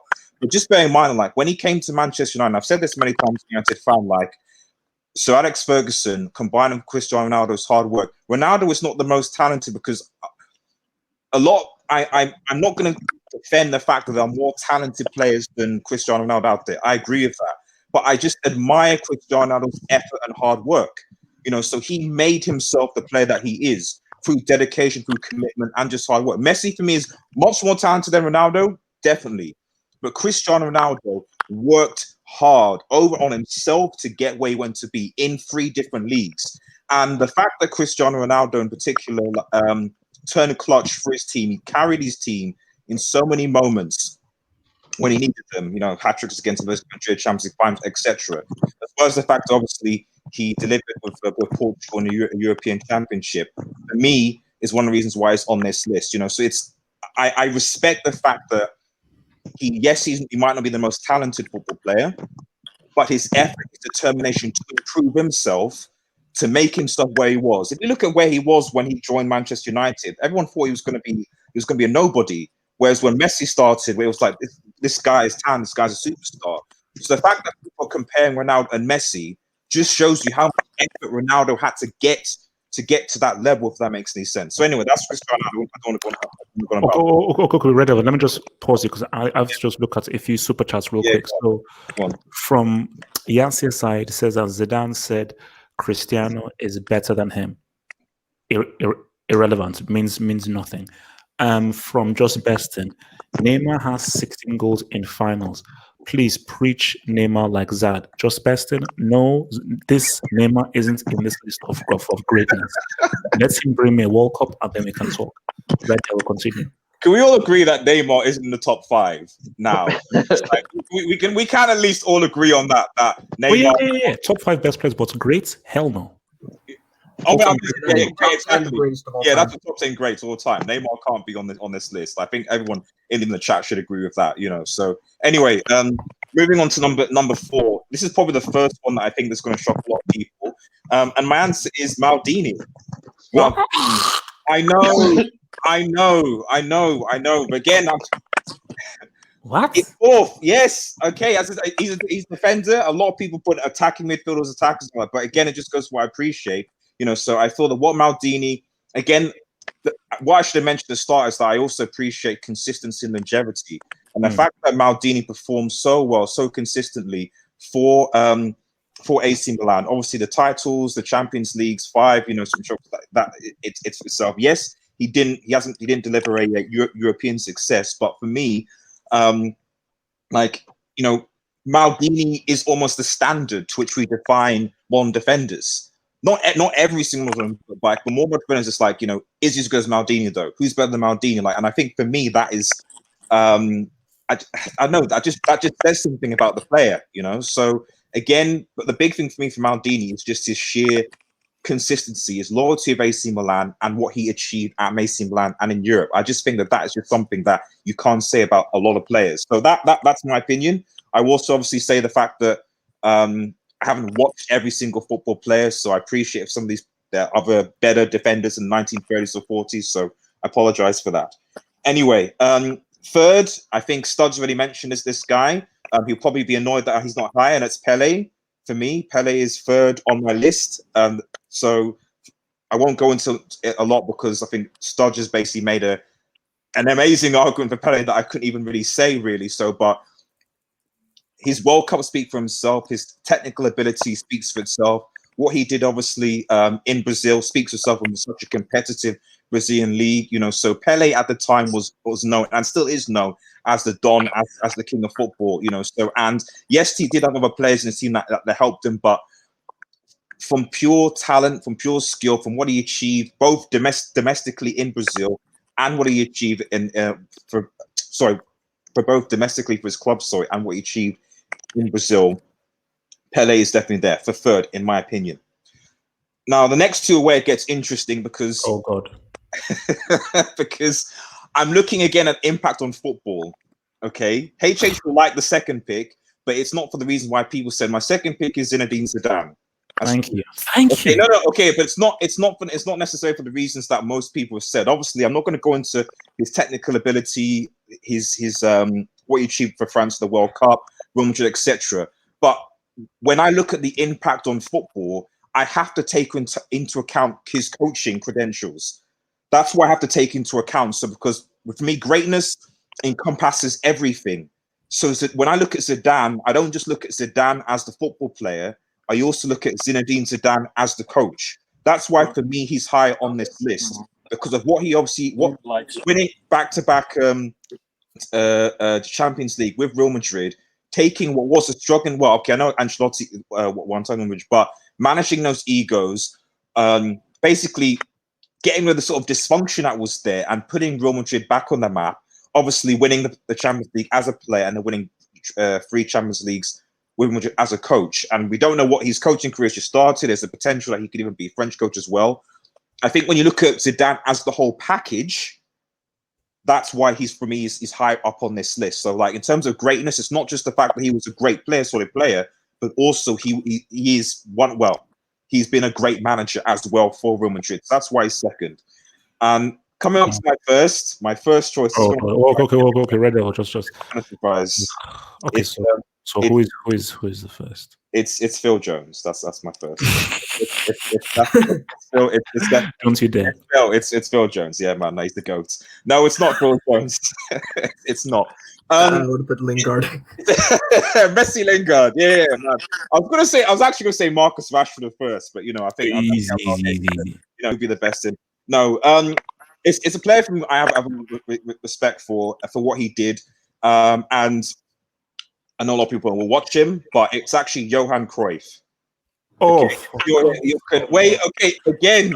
No. Oh, God in heaven. Let me land, man. Oh, Jesus Christ. Let me land. Jesus Again, Christ. I made a disclaimer that I was taking everything into account. Okay, not just the player's ability. Of course, there are more talented players than Johan Cruyff, just like the same thing with Zidane as well. So, but we can't underestimate the impact. Obviously, the total football, obviously, with the Netherlands, but again, his coaching, the philosophy that he brought to Barcelona, and that spread outside of Barcelona, I believe. That style of play and the success that obviously brought to Barcelona shouldn't be underestimated. So, he was a great player. Okay, obviously his time at Ajax, time in Barcelona with his European his titles and European achievements. Well, I'm not going to list them off because people know it. But again, what I'm saying is, like, I know people come to querying coaching, but the impact of football, that's where my issue with greatness is. The impact. It's not just the impact of a player, because then Ronaldo and aren't on this list, not because I don't think they're great players, but because I feel when I look at the impact of football, it's not just their impact as a player. It's also how they've been as a coach, also how they've been as ambassador. So because football progresses not just because of players, but also because of coaches as well, because of the philosophies and stuff that they bring. And for me, that's the complete pattern of greatness. So that's why the likes of Zidane and Johan Cruyff ultimately on the list, because of what they brought completely as players and as coaches as well. So that's my top 5. Okay. So I've got a few questions. So let's just deal with the question from the streets. So am I correct in saying Messi isn't on your list? So is this? I mean, so am I correct in saying that Messi isn't on your list? Yeah, Messi's not on my list now. So can you explain why Messi isn't on your list? Messi is not on my because of a lot of the criteria that I've basically shared, which is like easy. Red Devil. I am being instructed by several people in the streets. There's a gun to my head saying that I should cut your mic off, but I'm gonna keep your mic on and be real. Why? So explain why Messi not on your list. As I've said, like I'm looking at football like as the whole. I'm trying to look at it holistically. Like people accustom me because I'm as if I haven't put Messi on this because I don't rate Messi's talent, Messi's skill. I think that Messi's a more talented player than Zidane and Johan Cruyff. Definitely. So, but I feel that holistically, what they've achieved in the game of football and the impact that they have on football as a whole, I feel that Zidane and Cruyff have done more so than I think Messi has. Messi was at Barcelona. Consistently, it's fair enough. I feel like I feel like, as a lot of people already mentioned, what he's done at Argentina. We don't actually know how Messi will be as a coach, future, whatever. So we might be on this later. But yeah, like I just feel that Messi for me has not done enough compared to some of these other people on this list, the longevity, etc., to put him on this list. That's my 2 cents, basically. Okay, and let me just deal with Cruyff. Now, I care about the whole thing about impact, but this is greatest footballers, not greatest figures in football, greatest footballers. We talked about, I thought the definition, I mean, maybe I'm wrong in this, but I thought when we discussed talking about greatness, for me, when we talked about greatness, for me, it's the impact on the game of football, on football. So I don't think you can separate. But also, I think someone even said it in this live chat. Because I remember reading the Total Football book. He wasn't the creator of that system. He was one of its pupils. Obviously, one of the guys who promoted it, but one of the pupils. Popularized it, okay. He popularized it, but obviously in combination with how he was as a player.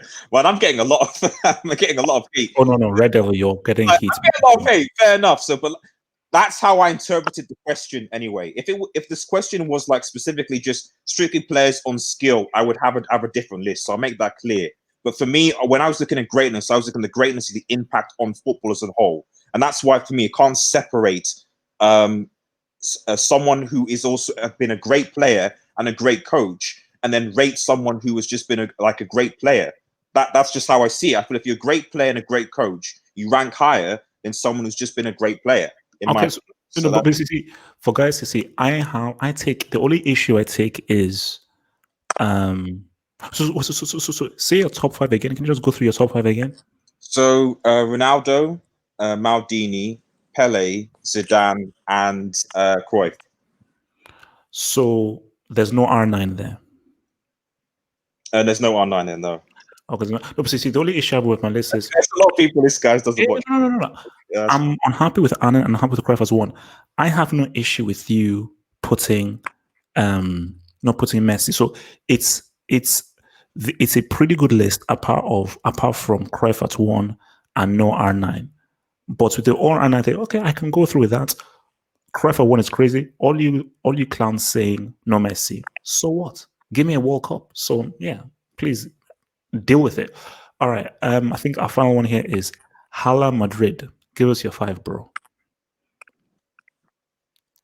Hala Madrid. Hi everyone. This is my second time here in the chat. Okay. Hello. For my top 5 greatest players of all time. Your mic is sketchy. Fix your mic. Fix your mic. I will go with. Hear me? All right. You hear me now? Yeah. Go for it. I have to be a little low. So my 5th greatest player of all time, I have to go with Lionel Messi. Messi is probably one of the most consistent players of all time in club history. He's one of the most decorated players of all time, and I know he has struggled a couple years, like battling against other teams, but he's been very clutch. But I wouldn't consider the most clutch, but he has been clutch before. So, and he has not been successful at international level. He has been in 4 finals and losing all of them. There's no excuse, man. There's no excuse. Like, to miss a 1-on-1 against Neuer. Come on. If Michael Jordan was in Argentina jersey, he would have made it. So my 4th of all time, I would say Cristiano Ronaldo. The reason why I would say Cristiano Ronaldo, he has been successful at international level. Even though he didn't win a World Cup, this is why he's a little bit lowered. He's been very consistent at club level, and he has scored 60 goals a season in a row. No one has done that. He has won 5 Champions League and 3 in a row, the first time in Champions League history. And he has been consistent in both clubs, Man United and Real Madrid. He has won everything at Real Madrid. He has won everything at Manchester United, both individually too. And I would say for third, I would say Zidane. Zidane has won everything, man. Like he's won. I would say he's the only player in history that has won every single trophy. To win the World Cup, by scored 2 goals in the final. He could have won 2 World Cup if it wasn't for the headbutt, but he had to put family first over a trophy. I respect that. Even though he wasn't very successful at club level compared to Lionel Messi and Ronaldo, but he at least has won a league title. For second, I would say Maradona. Maradona, even though he didn't win a Champions League, but he has done the impossible to win 2 first titles for Napoli. I don't know if you can ever see a player do that again. He did in the best league in the world at that time against the best defenders in the world. And he has won the World Cup. He did the best individual performance of all time. He probably has arguably the greatest goal in football history, the hand of God. Many people can say, "Oh, it's cheating," but it's in the history books. No one can change it. The number one is Pele. The reason why is Pele. He's been successful both club and international. He has won Copa Libertadores, and since he has retired, Santos has not won it since until Neymar came. He has the most club goals in football history. He has the most official goals in football history. He can score free kicks. He can score with both feet. He's one of the most entertaining player. I would say he kind of made football to the next level like worldwide, because he was kind of the first superstar as an athlete on the planet before Michael Jordan. Like people still know Pele to this day. I would say and also he has 3 World Cups. He's the only player that has technically two. So review your list. Give us your top 5 again so I can attack you.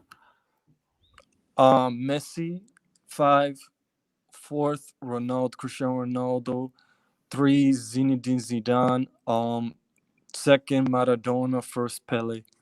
So why is no R9 there? He has not been successful at club level. But he has a World Cup though. So okay, he's but not. You can say he's the most. You can say he's the most. Easy. Relax. Just chill. So yeah, he won the UEFA Cup for Inter Milan. Where's the World Cup for Messi? But did he win the Champions League? Cristiano wasn't in the final for the Euros. Did he win the Champions League? He didn't win the World Cup. Messi didn't win the World Cup. Neither did Cristiano. No, he did win the World Cup. Doesn't mean he was both successful at club level and international. But Messi has had no success at international level. But Messi is more consistent. When it comes to greatness, you got to put consistency there. Okay, all right, okay, fine. Relax. I'm going to come to boxing and let me just hit there. So from Dennis Hujdo, who says, Cristiano's impact on football isn't even close to Messi. A guy who has scored as many goals as he has, I'm sorry, his impact in there is huge. Let me just hit this from Machine. Machine, relax. I've seen you on this, bro. Relax. So Machine says, people underrating Messi's influence on an entire generation of footballers who will be inspired to get a therapeutic use exemption from FIFA for HGH use the way he did. Machine, relax. This guy has no respect. No respect. Relax. I mean, my God, man, relax. Boxing guy, give us your top 5. Boxing guy, where are you at? Unmute him. Oh yeah. I think you've muted him. Oh, sorry. Okay, sorry. Yeah, he's muted. Sorry. Go for it. Sorry. Yes, can you hear me? Yeah, can hear you now. Can hear you. Yes. These are my top 5 players. Number 5, it's Franz Beckenbauer. Mm. He redefined what it means to be a defender. Then at number 4, I'm going to say Zinedine Zidane. At number 3, I'm going to say Ronaldo. Not the one who likes to pluck his eyebrows. I mean the fat Ronaldo. And at number 2, I'm going for Pele. And at number 1, I'm going for the drug lord or the cocaine addict, Diego Maradona. Easy. Relax. Chill. Relax. Yeah, so that's my top 5 list, you know. So, say those top 5 again. So, repeat it again. Number 5 is Beckenbauer, Franz Beckenbauer. At number 4, it's Zinedine Zidane. Okay. At number 3, it's Ronaldo Nazario. Okay. At number 2, it's Pele. Okay. At number 1, it's Diego Maradona. So, first of all, that's a bloody good list. That's an amazing list. So, first thing, why aren't Cristiano or Messi on your list? Because they don't have a single goal in a World Cup knockout stage, and they never show up in knockout stages. What about when people say that they have been amazingly consistent against teams like Granada and Elche? What do you say then, based on their consistency? It doesn't matter when they score 3, 4 goals or 5 goals against Huesca, Elche, Granada, Mallorca. I mean, fine, they have their UCLs, but we cannot call you a top 5 great, if you have no World Cup, or if you didn't even show up in a single World Cup knockout game, man. I mean, Messi performed well in the group stages in the 2014 World Cup, but when it comes to the knockout stages, Di Maria outshone him in the knockout stages, and that's a fact. That is a pure fact. And why do you have Maradona as number 1? Because he, first of all, in the game against England, he scored one of the most iconic goals in world football up to now. And after that, he scored the greatest ever goal in a World Cup final, bro.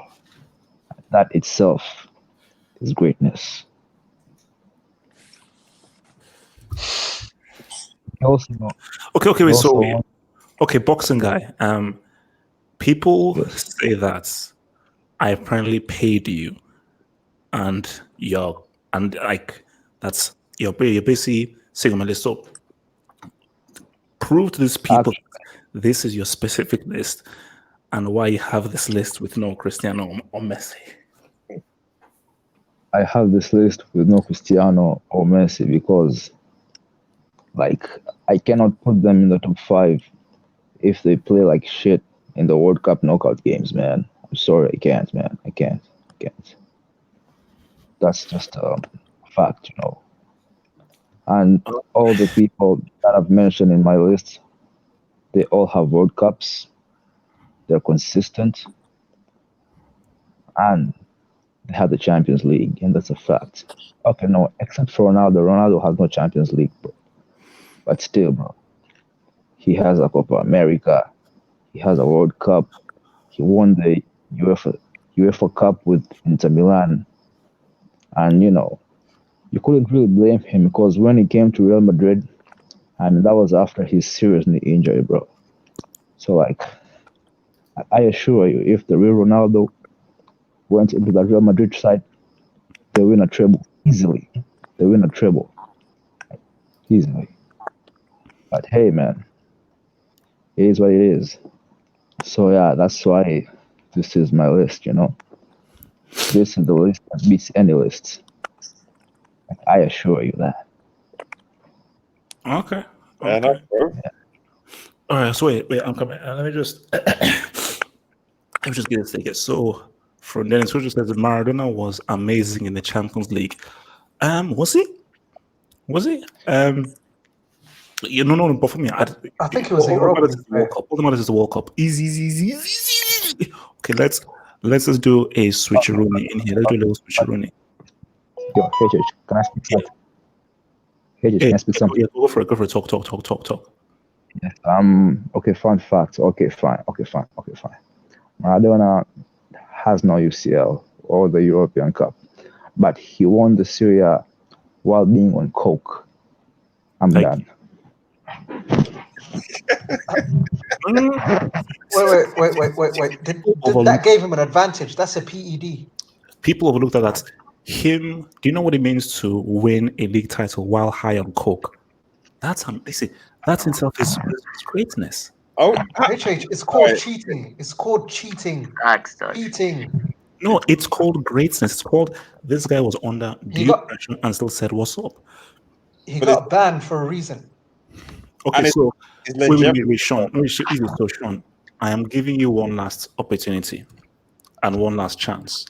Sean, you have one last chance to put Zidane. Firstly, before that, let me land. Sean, this is your last chance.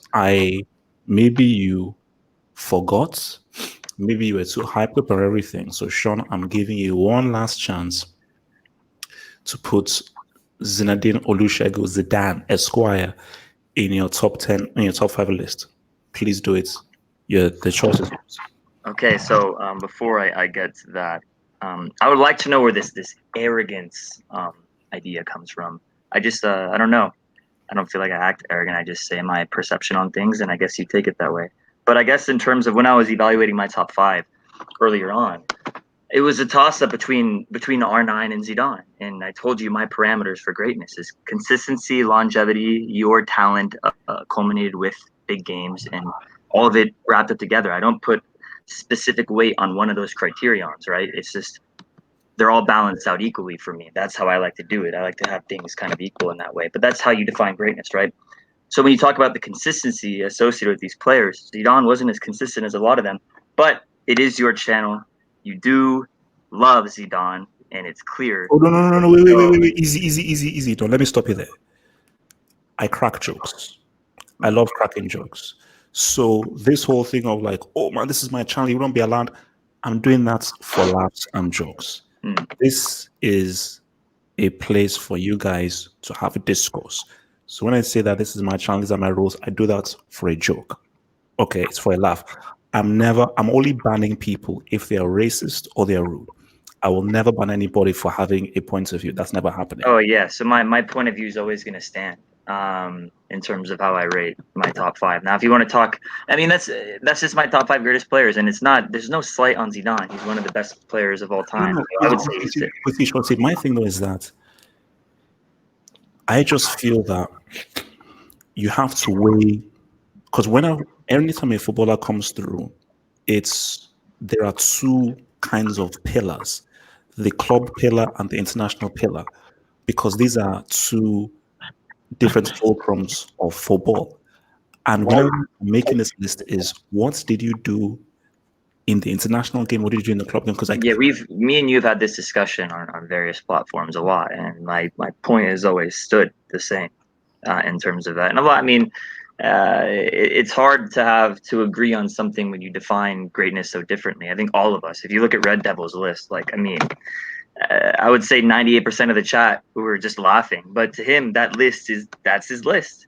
And then you look at Studge and how he was basically berating 4 through 5. He was like talking smack about Maradona and Zidane.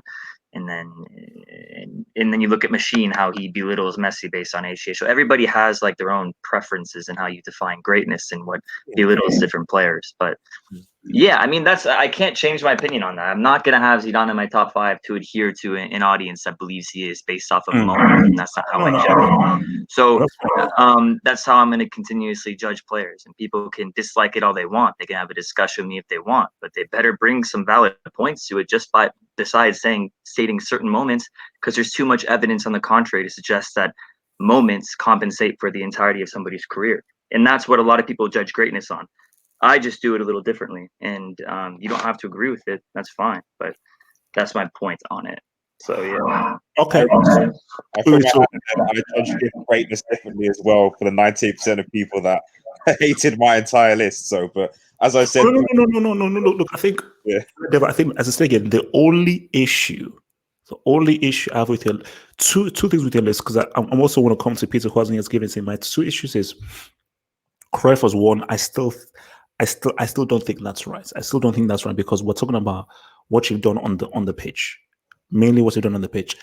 But more so than that is the Maldini thing. You see, you have to have a defender on this, and I believe the only defender you have to have is Beckenbauer, because he helps to revolutionize the position. You know, because he was really the first dude to make defenders become like ball playing defenders and actually offer something. Yeah, no, I don't. In the opposite end. So for me, and I think that, and also for me, forget about the whole World Cup thing and everything. It's just that as he did more for the position of defending than I think Maldini did. I completely don't disagree with that. And like I said, as some people have already mentioned, some of this is obviously based on, I must confess, like I haven't really watched Beckenbauer play consistently. Not that I think that he didn't contribute to anything, but I just felt that this list had to be a combination of the people that I've seen. Although I didn't watch Pele live, obviously. Sorry, you see, this thing about the whole greatness thing. You see, there are 2 lists, and maybe we'll do this next week. There's greatness and best. So when we do the list of top 5 best players, that has to be players you've seen. Greatness, I didn't watch Muhammad Ali, but he's one of the greatest boxers of all time. Because I think greatness is you just need to see enough footage. But then we're also looking at they've done, because I think greatness is about your impact on the sport and what you did for the sport and how you helped transcend either the sport or the position or your role. But that's obviously why I brought into, my people disagreeing, why I brought into coaching, because I feel like you can't devoid, like, yes, playing ability is important, but the part of the reason why, I mean, we talk about Pep Guardiola, for example, you know, bringing his style of football and stuff like that, so because and the fact that teams have reacted to that, changed, etc., because that has had an impact on the game of football. So that's why I put Zidane. Partly one reason why I put Zidane and Cruyff so high on the list is that these 2 players, wherever they put, I'm not saying that Zidane and Johan Cruyff started their philosophies, but they certainly popularized it. And your success as a coach combined with your success as a player has to mean something, you know. So I have much more respect for players who, in a sense, have done well as a player, done consistently well, but also in a sense given back to football, in a sense of coming back to coaches, developing other players and making players better. That for me shows that you are the complete package, as opposed to necessarily like one player who's done really, really well for themselves, has been great, awesome, then kind of left the game and kind of gone into obscurity and didn't do anything much after that. But like I said, that's kind of, if we're talking about greatness as opposed to best player, how I look at things, like just the whole package, not just obviously their ability. But that's fine. So before I come to Vita, let me come to this. It says Sean reasoning is better. R9 isn't even top 10. Nish, any football fan who doesn't have R9 top 5 or top 10 should turn in their football fans card, because then you're just being stupid. To not have R9 top 10, you're trying to make a point on you're being stupid. You know, you're just being stupid. I'm sorry. Peter, is your mic working there? Peter Gonzalez. Yeah, hello, Chich. Yeah, what's up? So I was actually listening to the stream on YouTube, and I had to hop in because what I was thinking is exactly what you literally just covered. That there's a difference between best and greatness, and I think in terms greatness is more than being best. Like for me, Ronaldinho is top 5 best of all time, but he's not in the top 5 greatness of all time. Greatness is what you've done over a consistent period of time, like, in my opinion. So in terms of like, do I have to give a specific order? Yeah, it specific has order. to be in order. Has to be in order from 5 to 1. 5 to 1. Okay. I think number 5, I am going to go with Messi. And for me, he's not higher because he lacks an international trophy, but he has done it for such a long period at the highest level. And in terms of talent, he's one of the best talents ever. I think number 4, I will give it to Ronaldo because of that 3-peat and his European trophy. Now, I know when you question me, you're going to say he was on the pitch, but he still has it. He still has one. I don't know. Yeah, but he wasn't on the pitch. He did nothing to contribute in the key games. So yeah, but he did stuff to contribute to get there. Oh yeah, sure, okay. And then number 3, I think I'm gonna go with Beckenbauer. Because of everything he's done, impact on the game, longevity, World Cup, what he did for Bayern Munich, won a World Cup as a manager. I think only person to do that along with Deschamps, I believe. And then number 2, I'm actually gonna pick, I think, Andres Iniesta because of he's got 2 European Championships, 1 World Cup. Wait. Okay, so Iniesta is what position? Number 2. Hey, Okay. Jesus Christ. Wait, I can explain it because, like I said, it's You not can't actually explain it, but please try. Please try. because at one Yeah. point he was the best in his position in the world. He is a top talent, a generational talent. He's got all the trophies and he's done it for a long time. Like, I'm not saying he's a better player than R9, than Dino, than Ronaldo or Messi, but his greatness is like he has the accolades, and to me, the accolades matter. Yeah, and he has it across all spectrums. You can't bring the World Cup argument or the international argument. Peter, please realize what you're saying. You are saying that Andres Iniesta is the second greatest player of all time. Yes. Just think long and hard what you're saying. You're saying Andres Iniesta is the second greatest player of all time. Yes. Yes. He has all the trophies that matter, all of them. You can't tell me a trophy he hasn't won. And the only one he hasn't won multiple times is World Cup. No, but Peter, no, you can't use Has he won a Ballon d'Or? trophies because it's about the player. It's a team sport. It's a team sport. I'm not really fussed about Ballon d'Or. It's a team sport. Okay, so look, who's your number 1 man? I'm gonna go with Zidane. Okay. As my number 1, because again, won everything apart from a European Championship. I think. Wait, did he win that? Yeah, he won it in 2000. Oh, exactly. Won everything, and I believe that his talent and ability level was above Iniesta's. So that's why I put him above Iniesta. But again, to me, he ticks all boxes like Iniesta does. Has the longevity argument because his peak, it wasn't as long, but it was still relatively long for back in the day. It was like a good solid 3, 4, 5 year period. And as a talent, he is a better player. So that's why he's number 1 and Iniesta's number 2. Okay, so give me run 3 or top 5 list again. Zidane, Iniesta, Beckenbauer, Cristiano Ronaldo, and Lionel Messi. Okay, so why? I personally think that I'm being the most 50-50 balance between international and club level. I think that you're like 80-20 international club, and I think I'm 50-50 on it. Okay, so why isn't R9 on this list? Because he does not have enough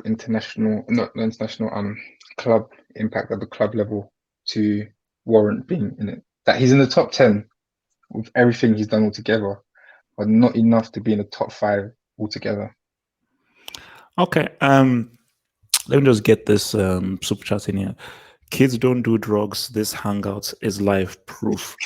Well, look, as I said again, the people who didn't put Zidane on the top 5 list, I think they are sniffing, but they don't want to tell anyone. Sanmaya, give us your top 5, Sanmaya. So From I'm five to gonna one. so I'm gonna firstly admit I haven't watched Pele and Maradona. So I don't think I'm gonna put those two just because I haven't watched those two. Okay. So the last one would be, I mean, the fifth one would be Messi. Messi. He's one of the most talented footballers I've ever seen. And then the next one would be Cristiano, one of the most effective players of all time. His clutch moments for Man United, for Real Madrid is just absolutely brilliant. And he was one of the main reasons Real Madrid won the three-peats. The next one is gonna be the Brazilian Ronaldo. Yeah, he's just amazing. And then the next one would be Zidane. Oh, I meant the fifth one is Lam. Fifth one is Lam. He's my great. And fifth one is Lam. Fourth one is Messi. Third is Cristiano Ronaldo. Second is the Brazilian Ronaldo. The first one is Zidane, scoring in a World Cup final. His impact in club and international is just brilliant. What he did for Juventus and Real Madrid and for France, coming back from retirement and just to get into the World Cup final is just absolutely amazing. So yeah, the greatest is Zidane. But if I have watched Pele and Maradona, they might have been greater than Zidane. Okay, so why? So that's interesting. Why you'd put Bart Simpson, aka Lam, as 5? So why would you put Lam in number 5? Lam, in my opinion, is the best right back of all time. I think that's almost a fact. He's the greatest defender of all time. Also, I think his tackling. He's never gotten a red card before. That is true. And watch Lam on the ball. His footballing, his intelligence is just absolutely amazing. And I have to say, part of the reason why Robin became so effective was because the partnership with Lam. Lam overlaps, which gives space for Robin to curl in and shoot it at the top corner. A lot of time it was Lam's partnership with Robin that made Bayern Munich such a deadly weapon at the right flank. And defending, that's obvious. He's the best defender I've ever seen. Oh no, but you see, I'm seeing a few comments from people who are sort of shocked by Lam being in there, and I say to people that Lam is arguably, there's an argument to be made that Lam is one of the best defenders of all time. There's a strong argument to say that he's one of the best defenders of all time. And I think that you have to pretty much give him credit. Now, I wouldn't put him top 5. I want to put him top 5. But when you just look at what he has done for that position, what he's done for a defender, what he's won, and the kind of quality he's brought and the impact he's brought in terms of taking defense to a level in which this guy never received a red card. Just think about this. He's a right back, not a center defender. He's a right back who is constantly facing 1v1s, and he has never received a red card. That's and not. Oh, sorry. Can I speak? That's not to mention. In 2012, Bayern lost the Champions League final at home, and then the next year he won the Champions League. And that team, they only lost one game in the Bundesliga. They just lost one game and they won it all. And that was 2013. And the next year, 2014, he captained his national team to a World Cup. He got them the World Cup. I just don't see how he cannot be top 5 or top 10. Okay. So guys, maybe last few minutes, send some questions in. Last few minutes, and then we'll probably take in some questions. So send in some questions, and then we'll go through. FG, you're in on for Sunday. FG, I'm not allowing you into this hangout. Hell no, because you're just going to just go crazy. You'll be in on Sunday. So Nish says being great isn't being best. People don't get it. No, it's true. Exactly. See, for me, there is a distinction to be had. Here. Oh, guys, I mean, Vilton C in the back room, you have to turn your camera off. Turn your camera off because it messes with the bandwidth, and then we can then get you in. Turn your camera off, and then I can get you in there. So there is a difference between great and best. There is a top 5 best list, which is the same as a top 5 great list. So greatness is really about, as I said again, what's your impact on the game, bro? What's that noise? I am willing to put Okocha in a top 5 ability list. Say what you want. I think there's an argument to say that Riquelme can say what's up in a top 5 ability list for sure. But Carney, well, greats. It can't happen. See, Iniesta doesn't make a top 5 best list. He doesn't make that, but he makes a top 5 great list. He also scored in the World Cup final, by the way. Who? Right now. Iniesta. Bro, Iniesta is not second greatest of all time, bro. You're smoking crack. Okay, he's somewhere in the top 5. Bro. He has to be. You can't put Iniesta. He's one of the most decorated players of all time. So basically, when you go to sleep tonight, just keep saying to yourself, Iniesta is the second greatest footballer of all time. If you say to yourself enough times, you will realize that, oh yeah, I did smoke crack before I actually made that statement. So, Vilton C, give us your top 5, bro, from 5 to 1. All right, my top 5, 5 to 1. All right, number 5, I would have Beckenbauer. To me, the most complete footballer player ever played the game. Number 4 would be Zidane, because what he did for France, Real Madrid, scoring, to me, one of the greatest goal ever scored in a Champions League final ever. And number 3 would be R9, for what he did in 2002 after suffering a big career injury like that and come back at a World Cup at the highest level to score 8 goals, man. That's crazy, man. I've been watching so many Brazil games ever since the Corona started. That's how amazing R9 was. And number 2 and 1, to me, I couldn't pick, but I'm going to go with Maradona, number 2. What he did in 1986, yeah, people always say he cheated. Cheat. Shut up. But to me, no, I'm not saying. No, people always say he cheated. To me, I would have done the same thing he did. I want to win. I want to win, man. Just being sad. This is what Messi and Ronaldo lack. They lack that mentality to win. You win no matter what cost, man. It don't matter. You fight for your country. It's your country. It could be the last time you ever won a trophy for your country. So Maradona to me is number 2. And number 1 to me, it has to be Pele, just because he was 17 and won the World Cup, man. That's crazy, man, when you think about it. A 17-year-old kid playing with a bunch of 25, 26-year-old people and winning a World Cup. That's mad when you think about it.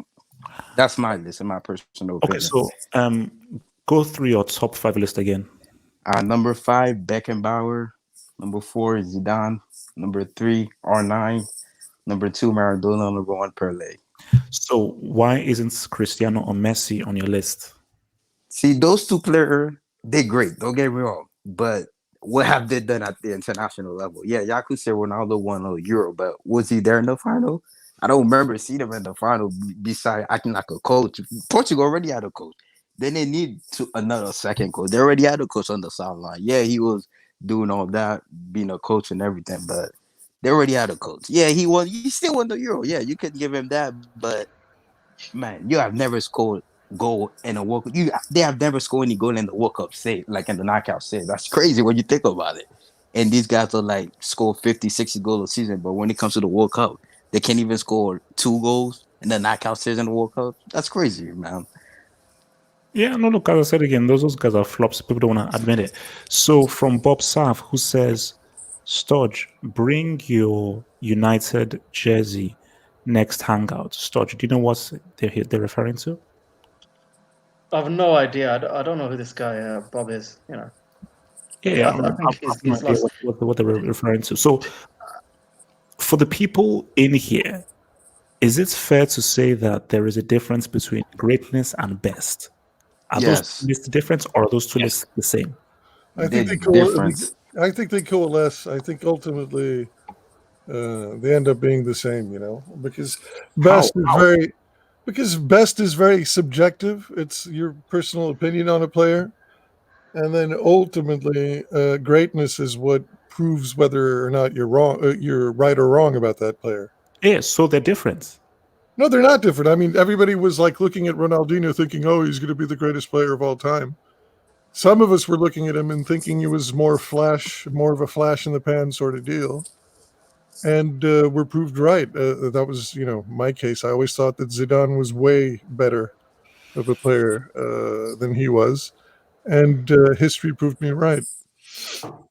But at the time, many people would argue that Ronaldinho was quote unquote better than Zidane. But then Zidane's greatness is undisputably above Ronaldinho's at the moment. No. But what I'm saying though is that when you're doing a ranking of best, these are for you in terms of ability. How good are these players as individuals? Ability. But that's subjective, HH. That's subjective. What? That's totally subjective. Because there's bricks out there that think that's why the list is objective and subjective. The greatness list is objective as best as you can. The ability list is subjective based on how you view the game. And then you're giving an argument as to these are my top 5 based on how I view them as being the best, based on how I view the game. But the greatness list is as objective as you can be. Because again, for me, I don't think Pele is not in my top 5 best players. He's not. He simply isn't. From what I've seen, sorry, that guy's not top 5 best players that I've seen. So I'm never putting him in there. But for greatness, he has to be on that list. He simply has to be. So that's the difference there.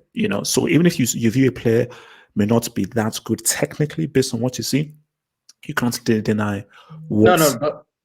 But people also overrate players. For instance, Maradona. People go on about Maradona's period being very physical. It wasn't that physical. Oh, listen. Dude, wait. Let me put it into context. It wasn't that physical. Wait. Let me just finish it, Machine. Physical. In comparison. Soccer now, you touch somebody. Okay, let me land. In comparison to Pele, his era wasn't physical because when Pele was playing, literally, a team could just take. A team could just take you. A team could just take you out. A team could just take you out, and there was no red card. The red card didn't even exist, right? But people love to gloss over how physical Pele's era was. But as soon as it comes to Maradona, it's like, wow, this guy was kicked.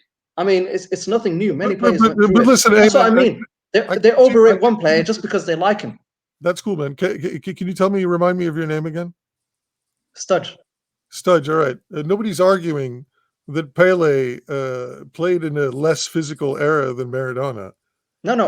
All I'm saying is what people are arguing is that there's a certain era prior to the one of the modern age where everything's sort of like more, very controlled, and the referees are much more prone to wave around cards.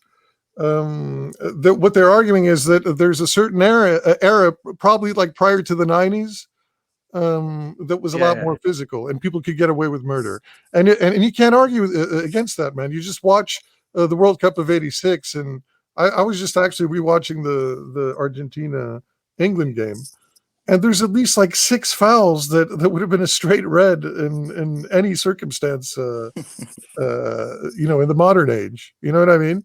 And they just hack away at Maradona, and it's like, oh, okay, let's just let him play. It's crazy, actually. So there is an argument to be had, not just on Maradona's behalf, but also on Pele and everybody preceding them. Plus, there's another thing. Like I saw a tweet from HH on about how many goals Maradona would score or how great Pele would be. Even though I think Pele, based on his achievement, is the greatest. But you can't just say these players would come into this era and out. And their performance would outdo Messi and Ronaldo. If you're great, you should be able to play in any era. If you're great, listen, for a player like Maradona, he couldn't score 3 in his era. There's no way in hell he's scoring more than Cristiano Ronaldo in this era. It's not happening. But we're talking about the greatness. If you're great, you should be able to dominate in any era you play. That's what makes you great. Can I just say though, like we're talking about where greatness is objective and best is subjective, but then at the start of this hangout, we all basically gave a different definition of what we define greatness to be. So ergo, by definition, greatness is therefore subjective. So it's only. It's moderately. But Red Devil, that's true, but it is more objective than a top 5 ability list, because yes, you have that criteria, but that criteria is you trying to achieve your own sense of objectivity. So Yeah. No, but still, it's like it's within comparison. Of course, you have your own vision of what greatness is, but your list of ability is purely subjective. Because again, I can't explain to you in numbers and everything why I feel Riquelme is one of the best players I've ever seen. I can't quantify it for you. I can't give you trophies or clutch moments as to why Riquelme is one of the best footballers I've ever seen.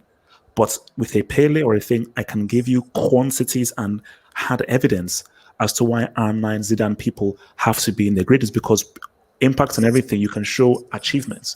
For a player, just what he does on the pitch, like Okocha, what the hell am I going to show you of him being great? But in my view, one of the best players I've ever seen. Dude, I mean, there's going to be a whole lot more overlap in the greatest top 5 list than there will be with Mets top 5 list. I mean, I was thinking, why don't we split it into centuries? Because technically, they've already voted for the best player, the last century, and best athlete. All those votes have been done. So why don't we just split it into not centuries, but you know what I like to do is split it up in decades. Decades. I think is even better. No. I thought, wait, let me just read the super chat and then I'll come through. So from Asli Abdullah says FG top 5 CR7 Cristiano Jr. Matteo Eva Alanona. Oh no, of course. I told you FG scares me and he worries me. But his issue, what you guys said, that's maybe something we can do in future things, is if we look at specific eras or specific decades, because I've always said that hate him all you want, Sergio Ramos is one of the best defenders of his generation. You have to say that. Thank you, man. Thank you. He simply is, like based on what he has done defensive wise and what he does on the other end of the pitch, you've got to put him in there. So that is it. And again, you look at the 90s, that's an era. You look at the 2000s, that's a different era. So, because again, this now we're now bringing in the whole Iniesta thing. Iniesta's not sniffing a top 5 great list. You're crap. But last 10 years, oh my God. Iniesta, I mean, some dudes were joking. Last 10 years, you are stupid. No, the Lam guy and the Iniesta guy were off their gourds. Oh, and the guy that said Robin was top 5. That was one of the worst. Yeah, Robin. Top 5. Wait. And I think that was LB. Can we please put some respect on Robin's name? Because I don't like Robin is he's the best player. Can I please put on Robin's impact and what he did? There will never be another player like Robin. He he popularized the inside forward. Don't give me that crap about Cristiano. Okay, Cristiano learned inside forward play from Robin. Everyone else did. So don't disrespect. How many goals was Robin scoring for him to popularize it? What is it? How many goals was he scoring? You mean how many clutch goals he was scoring? Goals. You mean when he was bottoming it for Holland and when he was a flop at Real Madrid? Is that what you mean? 2013.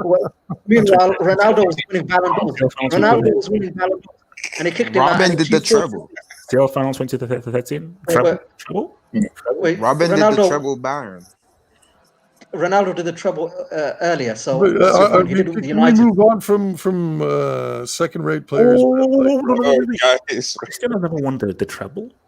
Yes, he did. No, he didn't. 2008. Oh yeah, he didn't do the treble. He didn't win United. A double. Yeah, he did a double, man. But guess what? He was never a flop at any club. He didn't get kicked out of Real Madrid, unlike Robin.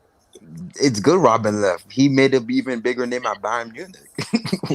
He wasn't Madrid quality. He did a treble, man, and he went to a World Cup final. Something Cristiano will never do in his entire career. Yeah, well, Cristiano has an international trophy, so was he there? Was he there to impact the game? Never say never, bro. But to be fair, Cristiano has played in 3 different leagues and won titles in all 3. Which how many World Cups? How many World Cups? How many World Cups has Ronaldo? He's actually. Let me correct you. He's played in 4 different leagues. Yes, you're right. 4. How many World Cups? Portuguese league. He's so great. How many World Cups? I mean, he won a Super Cup. He won a Super Cup and scored in the final with Sporting. Super Cup. Yes, and he was like 16 or something. But how many knockout? Is Robin even goals? better than Salah? How many knockout World Cup goals has Ronaldo scored since he's so greatness? Since you guys want to put him in the top 5 list. Won a European Championship with Portugal, hasn't he? There's Robin won a European Championship with. Was Ronaldo in the final answer me that. Was he playing in the game to impact the game? Or wasn't it That either was that that scored the was the game worst winner? performance from an attacker in a final. Yeah. He choked. He choked. Yeah, of course. I don't disagree with that. We're just if we're talking about trophies, which we're talking about trophies and things, then that's just an objective. He's got a European Championship. Robin hasn't. Not that I'm saying that Cristiano is much better than Iron Robin. I'm just saying like it's the He's fact. way better. He's Robin's better than Cristiano. I don't know what you guys are instantly smoking. better. I Robin think even I and Robin would admit to that. But Ronaldo's can I great, get to but my top 5 or no? Or are we going to just jerk around? Wait, okay, Machine, since you're here, okay. First of all, they want us to do a overrated films, but we'll have to discuss that. Machine. Yeah, we'll do that. But let me get to my top 5 because I think people want to hear it. Okay, Machine, okay. Am I going to be pissed off with your top 5? Just, I don't know. Am I going to be? I think with one of the choices you will be for sure. Okay, all right. So go for it. All right. So number 5 is Di Stefano for me because. Oh my! Why are people cussing him? Because he heralded the greatness. He basically made Real Madrid the behemoth. Why? Are you listening? Why, man? Are you listening? Let Machine land, man. Come on. He basically created. Okay, land this plane. Single-handedly created, by virtue of his talent and his amazing ability, the behemoth that is Real Madrid today, and won 5 European Cups, what is now known as the Champions League. Back in the day, it was named differently. And actually, why do I rate Di Stefano so highly? I watched videos of him, and I saw it was the eye test, basically. It's not like I was around in the freaking 50s to know, you know. But for what I've seen of him and the way that other players spoke of him, you just have to put him up there. And after him, it's Zinedine Zidane, who I actually agree with other people that have stated if he would have won that World Cup in 2006, then he would have been the number one. Mm. And I'm glad that finally people are getting some sense and rating him where he's supposed to be rated, which is definitely in the top 5. And it seems as if when the Ronaldo and Messi supposed rivalry was heralded, Zidane sort of was left by the wayside and swept under the rug. People seem to have forgotten about how great he was. Dude, he's absolutely one of the greatest. After Zidane, I would have to say Maradona, who is the most technically gifted player I've ever seen. And Zidane is close, but Maradona edges it. And for what he did with a fairly minor club, right, in Napoli, and for the fact that he won with his country, something Messi will never be able to do, no matter how desperate FIFA are to hand him a trophy. They might just turn the Copa America into a biannual tournament just so he can win it. And then after Maradona, I'm going to have to say my boy, Cristiano. Oh my God!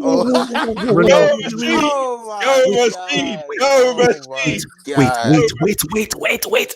Machine, I'm not quite ready. I'm not quite ready. I don't know why there's cackles. I don't know why I'm... Machine, shush. Let me just read the super chat, and I want to ask you something. Relax. So, Gatlock says, that was like HH repping his bald homies Robin and Zidane. Gatlock, F you. Machine, can I just double check something? Is your idol, your brother, your cousin Cristiano number 2? That's right, yeah. So not number 1, number 2, the one that comes after 2. So the one that comes after 1. I don't think, listen, I don't think can I tell you something? Yeah. I don't think you can rate somebody in activity as number 1 and greatest of all time. I think that's always going to be an unfair decision. You need to let them draw out their career, right, and then make a final determination. I think he he's edging it, and for me, it's very close. But I'm gonna have to say, as it stands, numero uno still belongs to Edson Nascimento, Arantes de Nascimento, also known as Pele. Wow. Fair play, man. That's a good list. Fair play. Yeah, very Nah, good. I don't agree with the No, Cristiano wait a Ronaldo minute. beat on him. Relax, man. What's Cristiano doing in number 2? But Machine, I am why so look, I'm not shocked that you don't have Cristiano on number 1. That's the main thing. So Machine, let me ask you this right now, and please be respectful. Why isn't Lionel Messi in your top 5 list, even though he has been exceedingly consistent and as consistent as a How can I not be disrespectful? Dude, I think he's a system player. He's one of the most fraudulent players of all time. I don't think he belongs in this conversation at all. Oh, I didn't say that. I didn't say all that. Messi's Dang. great. I Messi is the best, I but I think didn't he's say all that. propped up by the institutions. He's FIFA loves him. They want to herald him as the greatest player ever. There's a number of vested interests in making him the quote unquote greatest player ever. But he will never be. Machine is Lingard better than Messi. But Is Machine, Lingard- I just can't believe you don't have R9 on your list, but you have Di Stefano on there. That's mad, man. But how would R9 be, dude? That's another guy. No, Machine. No, you see, so right, Machine, this is where we fight. Machine, easy. Machine, see, this is where we fight. Machine, this is where we fight because Machine, I am willing to fight you in the streets, fist knuckles, if you explain to me how a dude called Di Stefano is above R9 and Machine. Choose your words very carefully because I want you to please explain to me how Di Stefano is ahead of a guy called The Phenomenon. I'll tell you 2 things that should be very, I'll be very succinct. Tell me 6 even. I'll just be very succinct. Can I be like, it's very quick. Sure. You'll understand it very quickly. Please. No, but HH, can I answer? I don't think R9 is the greatest striker, Brazilian striker of his generation. That's Romario. And I don't think he's the greatest player of the 90s. That's Laudrup. I'll just leave it at that. Laudrup? What is that? This guy, man. No, what is that? No, come on, let Machine land. I'm not. No. I just landed. This guy's not landing in this plane, man. This guy's not landing in this plane in my airport. He can land in your airport. He's not landing in my airports, man. So wait. Let me hit the super chat. From you see, this is where guys just start smoking. You see, this is the thing. Okay, bottle subs, man. Okay. Javi. Champions spin. Come on, Lev Yashin. Come on, Xavi. But Lev Yashin arguably is one of the best keepers. That's fine. If you want to like throw in a keeper somewhere, that's fine. But Xavi, I don't get. No, come on. Nah, cocaine, Xavi, man. Cocaine, man. No, come on, Xavi. Come on. No. Come on, guys. Okay, look, but look, this isn't personal, man. Let me just read it. So, Xavi, Lev Yashin, Maldini, Cristiano, Messi. Look, okay, so basically, this dude has created a list that doesn't have Pele, doesn't have Maradona, because see, both of us, you exposed yourself because I would have let you forgo not having Pele or Maradona if I didn't see Lev Yashin. The fact you put Lev Yashin in there, why don't you have Pele or Maradona? So no Pele, no Maradona. Maybe he appreciates goalkeepers. I think that is reasonable. He prefers that in his game. But Xavi, I don't understand. Like, why do people put Messi and Ronaldo in the top 5 list when they've never won a World Cup, man? That blows my mind. That blows my mind. I keep asking them. They keep coming up with excuses. That always blows my mind. Ronaldo World Cup. I said it before. Ronaldo's Euro is bigger than R9's World Cup. Absolutely. Stodge, what did he do in the final? Like I said before, look at he won it. He won the trophy, man. Look at his honors. You can Google this. I don't know why you keep on questioning. Was he the top scorer? Google it. Was he the top scorer in the Euro in 2016? Yeah, he was the top scorer for Portugal. No, man. I'm talking about the competition in general. Was he the top scorer? It doesn't. Yeah, I think he was tied with top scorer. He was tied, but Ornat wasn't even tied after coming back from a But listen, mind-blowing injury. see, did you actually ever watch the 2002 World Cup? It's basically Rivaldo spamming, gilt-edged chances for Ronaldo to sky over the keeper. Who scored the only goal in the semi? Go watch the Brazil versus Turkey goal. Go watch Ornat goal. Dude, and tell me if Rivaldo helped him I out. saw that tournament, and Ronaldo misses like 20 chances, right? And then out of 20, he hits. He gets one in the back of the net. But the thing is, like, he did. It's about scoring goals. It's not about how many he misses, but how many. He had like a dream team spamming clear chances for him to like throw away. It was basically a tournament designed for Brazil to win. That's the first thing. And second, it was a tournament designed for Ronaldo to shine. EC machine. Do you know why I push back against that? This is why I push back against that. 1982, easily 100%. The best team was Brazil. Yeah, Brazil team was phenomenal. That is one of the greatest teams to never win a World Cup. Was the Brazil '82 team? They met Italy. Italy just had a game plan and beat them. If you go and watch that 2002 final, Germany had a better game plan for Brazil. That Brazil 02 team were not very well managed because we now know that the guy who managed them gave us 7-1 in 2014. So Ronaldo had to really pick them up and come through clutch. That's greatness. So for you putting the Brecano ahead of R9, machine, you're sniffing. You're sniffing blue. You're sniffing. Okay, but H, can I ask you something? You take away that World Cup from Ronaldo. Hold on. Let me ask you something. You take away that 2002 World Cup from R9, which for me is a sham. That entire tournament. You take that away from him, and what are you left with? You take Cristiano Ronaldo Euro away. What do you have from him from international? You have 5 Champions Leagues, bro. Champions League, that's clubs. We're talking about the World Cup. That's the hardest difficulty to win. Clubs. That's what defines the modern football. Can we all agree that the World Cup is the hardest thing to win? Can we all agree on that? It's the number one to win. No. Not now. Come on. Not now. The quality of 21st century, it's Champions League. Yeah, the quality of football in the World Cup. Relax, shush, man. No, but he's right. The quality of football in the World Cup is not the same as Champions League. But Champions League, I'm not even disagreeing with V. Obviously, winning the World Cup is a bigger deal than winning the Champions League. But from a club perspective, the most elite competition that there is clearly the Champions League. I can't say that because the Champions League happens every year. You have a chance to win it every single year. But the World Cup, you get it every 4 years. What the hell is man? Dude, kick this guy off. Still a small thing. Okay, if I would put Cristiano Ronaldo with Napoli, would he win the Champions League then? Wait. Let me ask this question for all of you guys. This is a question for everyone, so I can bring everyone in. So let me just do a quick swap-a-rooney. Let me do a quick swap-a-rooney so I can bring everyone into this whole thing. All right, let me bring him in. Okay, cool.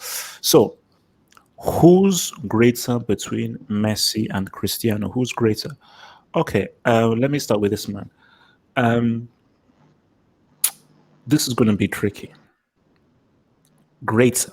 Now, I've always said Messi is the better player, 100%. He's always been the better player. Greater, I would have to say Cristiano. And the reason I say Cristiano is the adaptability thing. Cristiano has been successful for United, has been successful for Real Madrid. Juve, Serie A doesn't count, give me a CL. But he has also, I feel that he has given better performances and has done more for Portugal than Messi has with Argentina. And Cristiano has done more with less, specifically with Portugal, than Thingy has. Your boy Messi has. So taking everything into account, I'm going to have to say it's Cristiano is greater. Boxing guy.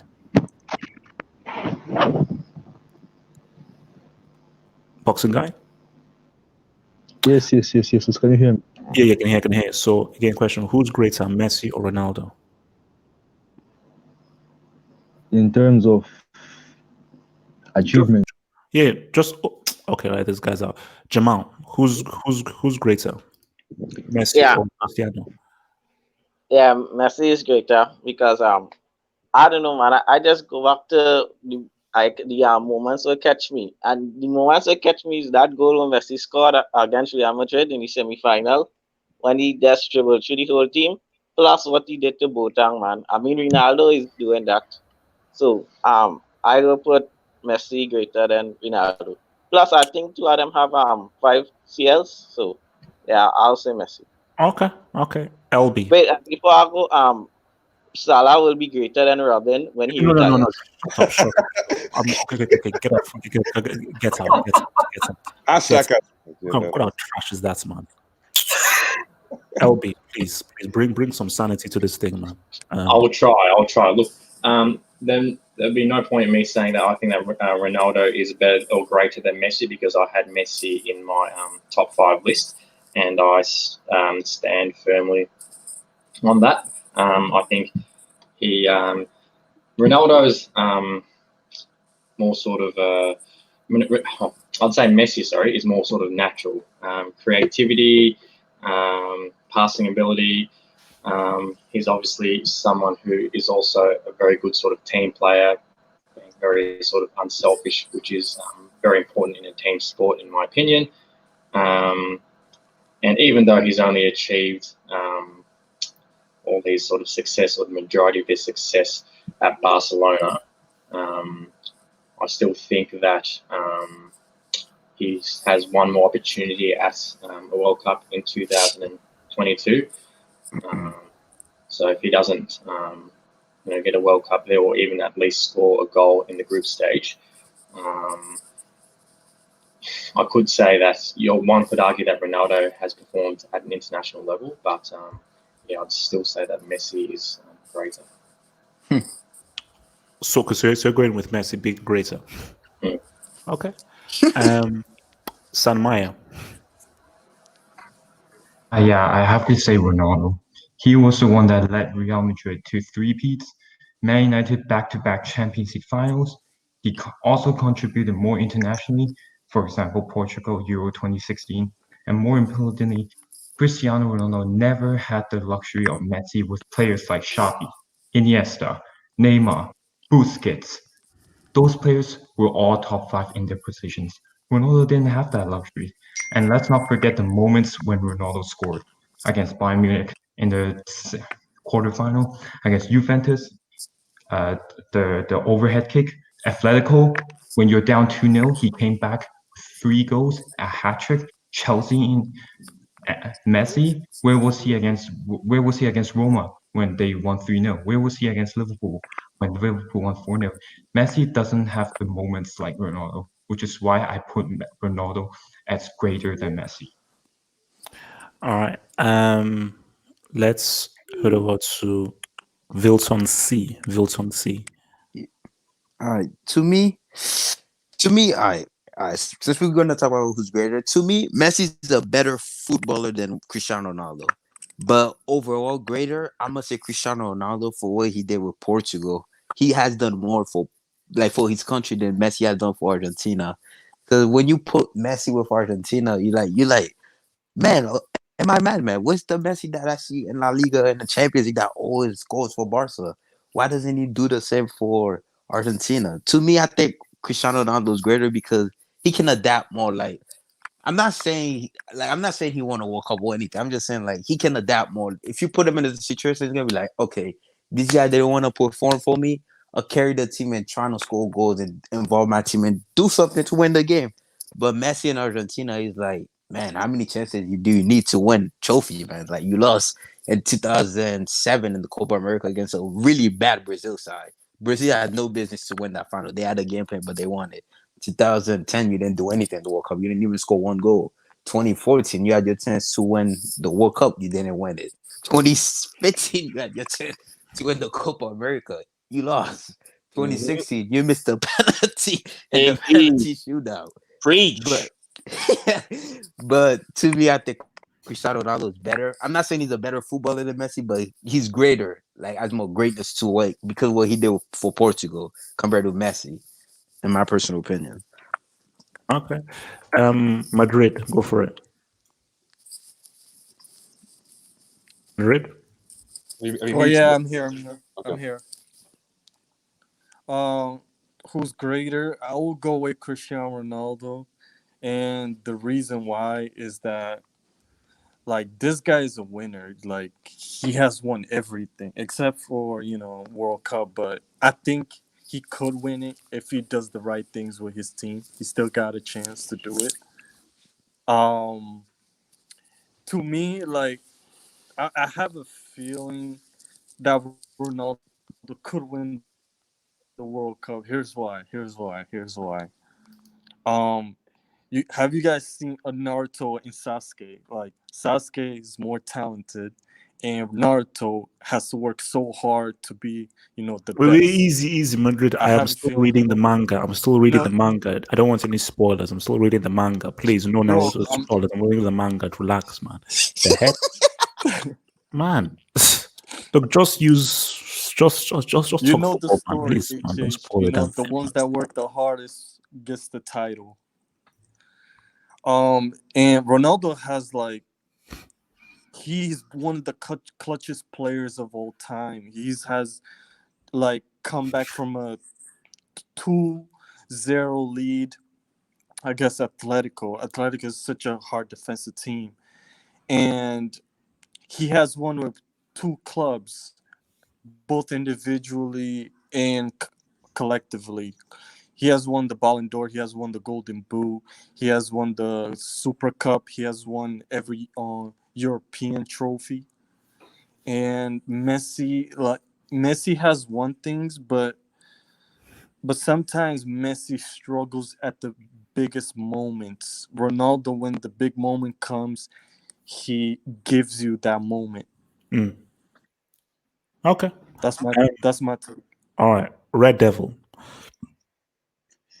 Well, I think you already know who I'm going to say, but before I go in, Sammy said I should read out this comment. So shout out to Sammy in the comments.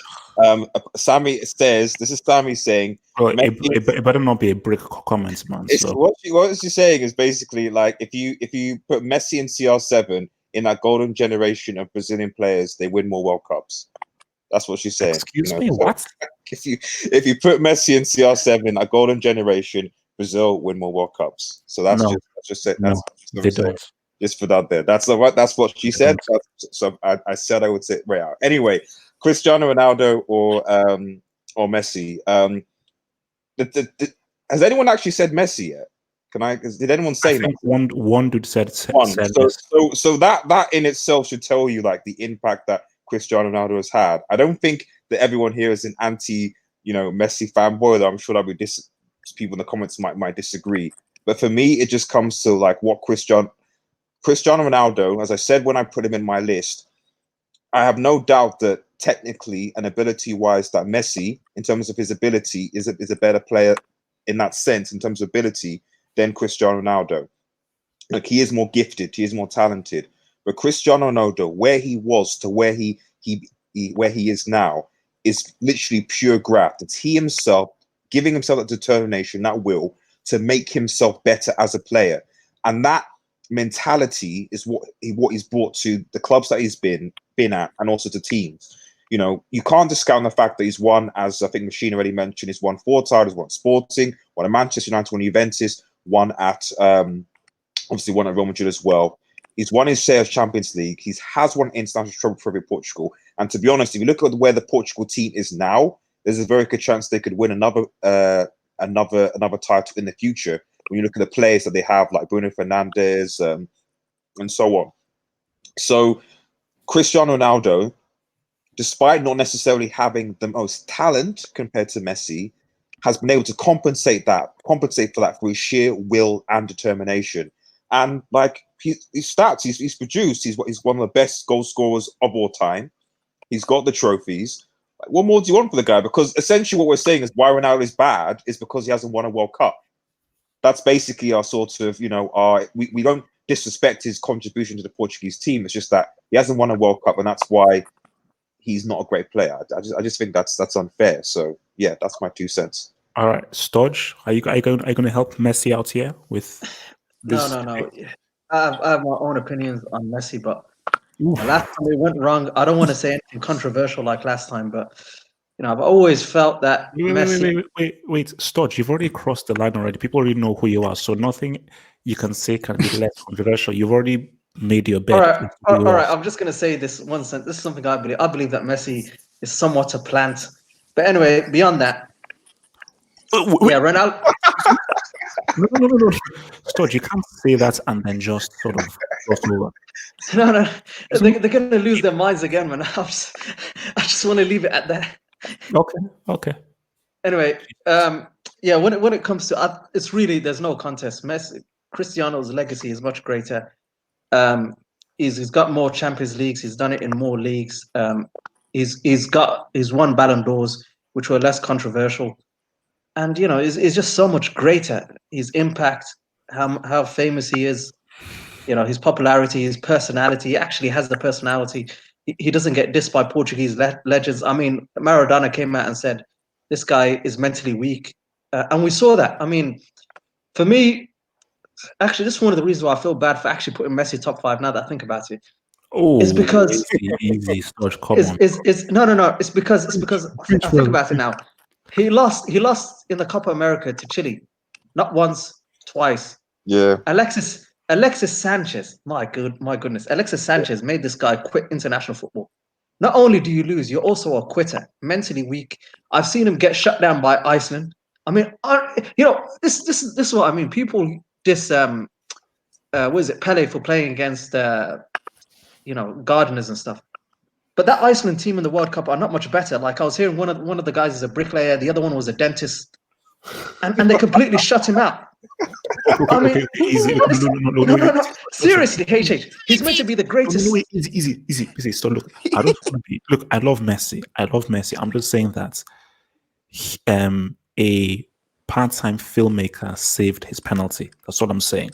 Exactly. I mean, they're telling us. Can we talk about him spearheading? Machine, I'm not coming to you, Machine. I am not coming to you. Messi has not scored a hat-trick at a World Cup. Cristiano Ronaldo has. Just putting out there.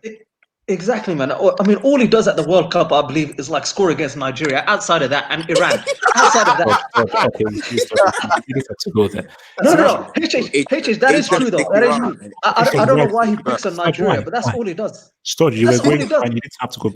That's okay. Let's skip that. But since Neymar's left, even club career, Xavi, Iniesta, all the great players, apart from Suarez, all of them have retired. And all of a sudden, Messi is not only choking on the international stage, he's choking for Barcelona. I think he's the only player in football history to give up 3-0 leads in a semi-final. 3-goal lead. He had a 3-goal lead, and he done it 2 years in a row. Only player in football history. I mean, he's breaking records for choking. You can't compare this guy to Ronaldo. Ronaldo is just in a different dimension. Okay.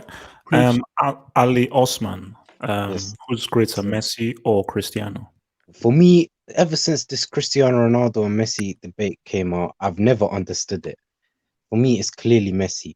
For me, I've always said, let me explain. Because for me, I think Cristiano Ronaldo does his damage in the final third of the pitch. I've always said Ronaldo is the cherry on the top, but Messi does his damage in the whole entire opposition half. Yeah, he creates and he scores goals. Messi's main job was never to score goals, yet he's still just as much as Cristiano Ronaldo. His job is also to create, to dribble past, come deep, be involved in a build-up play. Like for me, he's more of a complete attacker. When we compared the two, I've never understood it. The only thing that Cristiano Ronaldo compares to Messi with is goal scoring.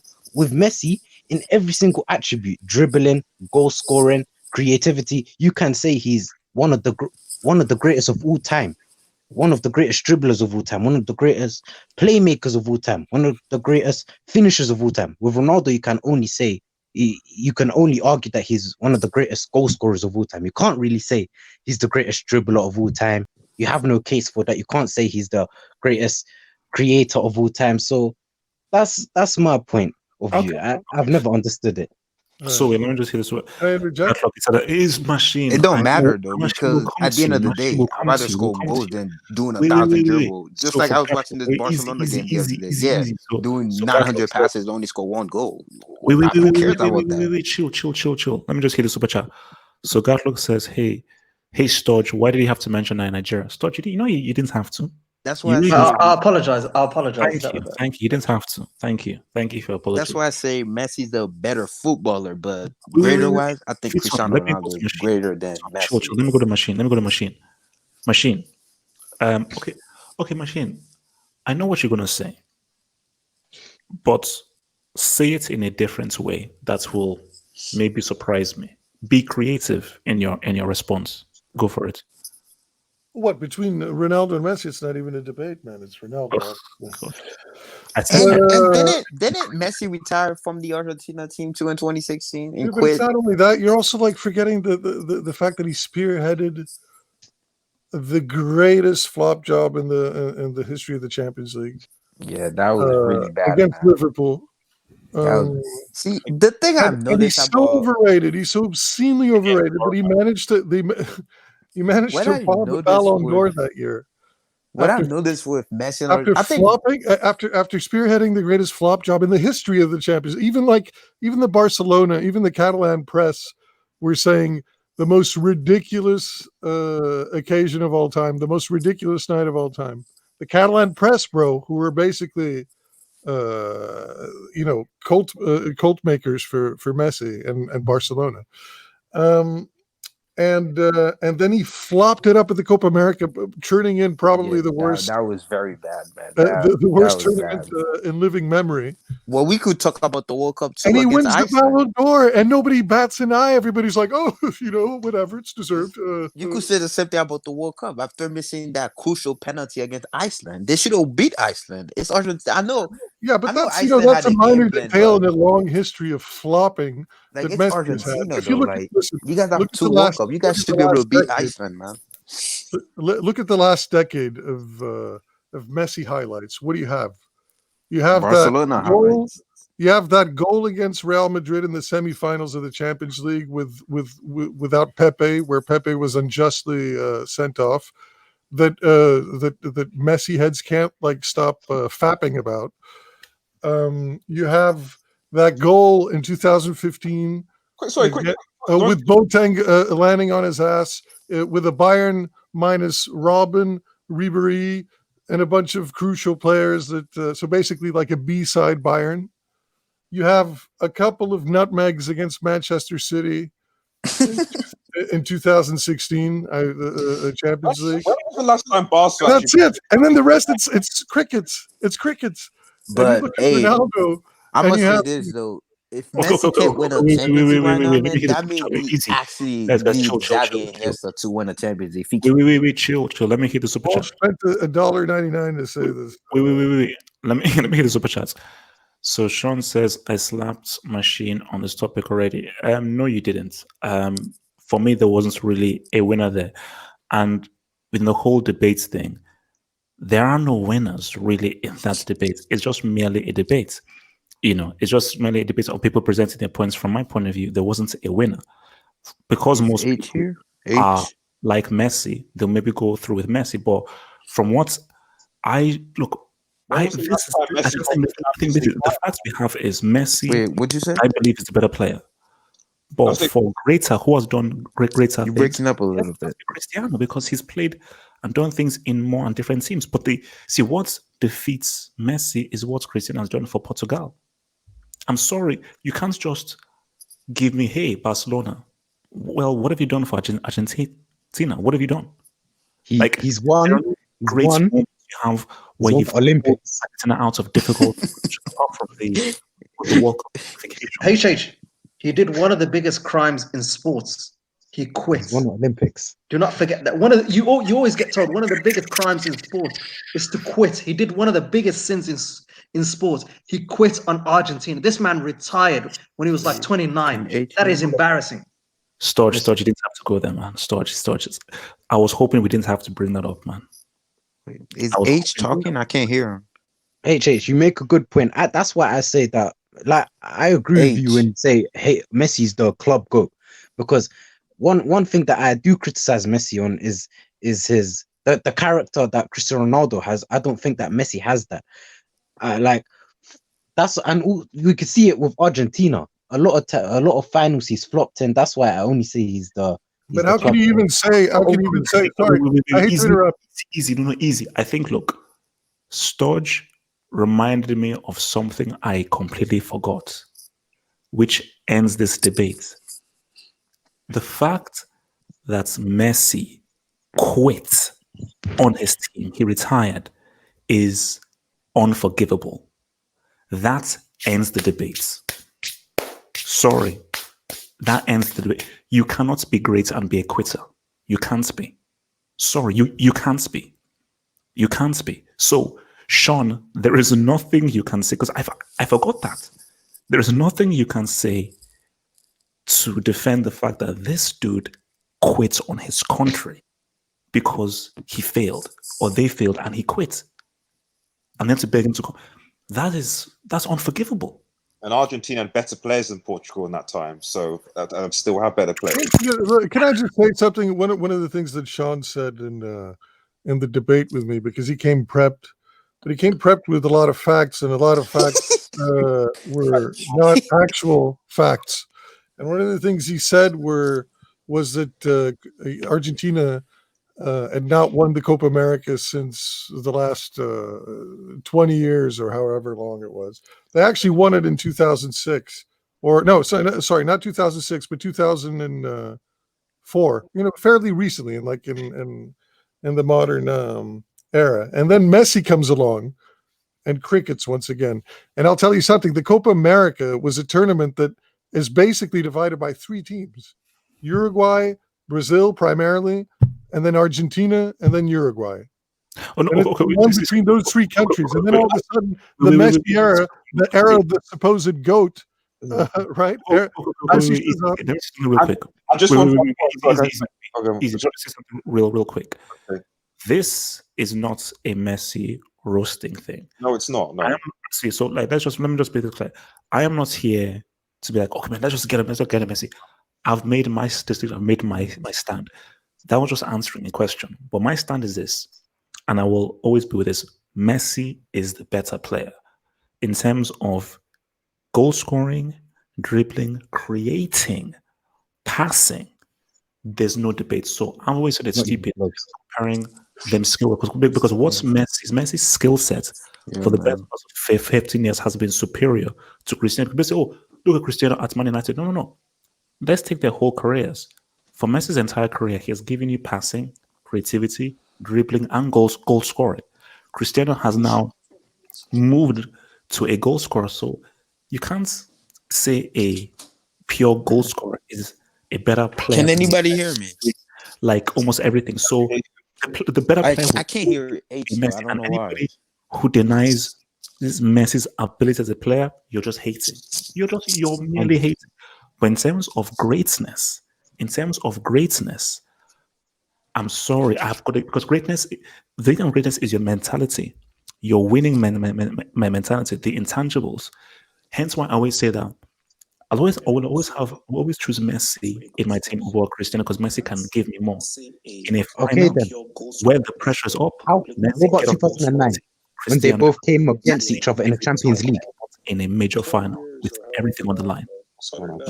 So what about when they both came against each other in the 2009 Champions League final? Who came clutch? It was Lionel Messi that came clutch and scored the winner against Manchester United. He didn't score the winner. You got points. That's actually one point I wanted to make. Actually, that people are talking about like Messi being an achievement, but Messi hasn't carried Barcelona to a Champions League for 5 years, and there's no indication. And this is not me slating Messi, but people need to bear in mind that last time Barcelona won a Champions League final was 5 years ago, and there's no indication that Barcelona are going to be going to the Champions League final anytime soon either. Obviously, Cristiano Ronaldo has been in a Champions League final sooner than that. So if all of them are saying that Barcelona, like the achievement of Messi always carries, etc., the reality... I wouldn't say Ronaldo carries Madrid. I wouldn't say so. He's just waiting for service. Listen, I'll tell you something about. Can I just contest A's point? I don't know what his name is. I just see an A in front of me. But one time I was like flying on Air Emirates to Dubai, and they have like a Real Madrid deal, and you can watch like season highlights and stuff like this. And I was watching the video, and I was like, "Oh, these are great! Wow, these are great Ronaldo highlights." And I kept watching it for like 10 minutes. Well, man, Ronaldo is really the shit. And then I realized they aren't even Ronaldo highlights. They were Real Madrid highlights. That's how much he carried the team. That for like 15 minutes, I thought I was watching Ronaldo highlights when it was actually season highlights. Dude, forget about the idea that Ronaldo didn't carry Madrid. He absolutely carried Madrid, and that's You can't say substantiated he carried Madrid by how when he poorly they've he's done. not. He doesn't play like Lionel Messi, where he comes deep, collects the ball, gets involved in the build-up play, then finishes it off. He waits for service. Messi You never see has him a getting system. involved in a build-up play. So you can't Messi say he has carried a them system. when he don't get involved in a build-up play. He's not interested in that stuff. Dude, Ronaldo Messi has a gets involved. system built around him. That's why I say he's the cherry on the top. He's the cherry on the top. He's not the cake. Messi. Wait, okay, let me just hit I need to hit the super chats. So from Bodoso says Messi has the most assists in World Cup history. Okay, we're gonna just round off Fake here. news. Fake news. That's irrelevant Use because fake stats. assists is where those square passes or actual through balls. So Hey, assist Sage. is a very misleading thing. Now, It's a fake stat. They keep on using this fake stat. Pele has more assists in the 1970 World Cup than this guy's whole career in a World Cup. Pele has 11 assists in the World Cup. That's the most in football history. They keep on spreading these fake stats. This dude needs to do his research because stop spreading lies.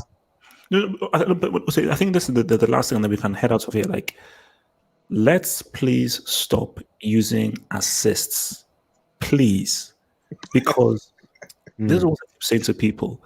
I can give you a square pass. You can dribble past 4 or 5 people, put it in the top corner, and I get the assist. So No, but that's different with Messi. No, because an assist isn't just merely through ball. Because for me, an assist is you had a big part in creating the goal. So an assist is through balls, passes that put you in a great position to flip and score. It isn't just a simple square pass or a simple. But can I tell you something, HH? Even a through ball requires another player's movement, right? It requires team synergy. A goal is typically something, even a goal does to some extent, but a goal is primarily individual ability. That if you get a goal, it means the onus is on you to get that goal, right? Mostly. But machine, my thing is assists, there's all sorts of different variables. No. But machine, my thing is this though, is that we are all top tier professional players. And as a top tier professional player, you should score a 1-on-1. Now, not everyone does, but a top tier professional player, the chances are in your favor to score a 1v1. It is more difficult, me threading a ball through 4 or 5 players through traffic to put in that 1-on-1 than it is to score that 1v1. It isn't easy to score that 1v1, but you should be scoring that 1v1. But you scoring that 1v1 is easier than me creating that position of giving you the through ball for that 1v1. Like Riquelme's true, and we all know that Messi's a very good passer. But as is everybody that's grown up that's been raised in the Barcelona system, it's a pass-based system. And I'll tell you something. The fact is, when he plays for Argentina, we have seen him play make a few times where he does one of those defense splitting passes, but not anywhere nearly as often as he does for Barcelona. Why is that? Because there's no team synergy. The runs aren't there. The players aren't as well connected with each other as they are in Barcelona. So it's not so much. I don't consider that so. Those kinds of defense splitting passes that you see Messi produce so much a product of individual genius as somebody who's done his homework. Somebody who's grown up in a system basically and is used to it. and exploits it. How many times have we seen that long ball to Alba? You know, that's not a spur of the moment sort of thing. It's not an off the cuff genius decision. It's a very drilled in. It's a very drilled in tactical, movement. And this is what I see when I see Messi play. I see a good student. That's it. I don't see individual genius. I don't see improvisational, off the cuff whimsy, the way you see a Neymar or a Cristiano or the really great players. I've got ahead of because we're going through. Guys, remember, guys, hit the likes of if you support this hangout because we've been money in this hangout. Hit the like button. It costs you nothing. Hit the like button. Give us a like. Show a like. Put in that vid, and help us in through. And guys, we'll see you on Sunday. And again, Sean, this is not putting stuff against you, Sean. Your boy quits.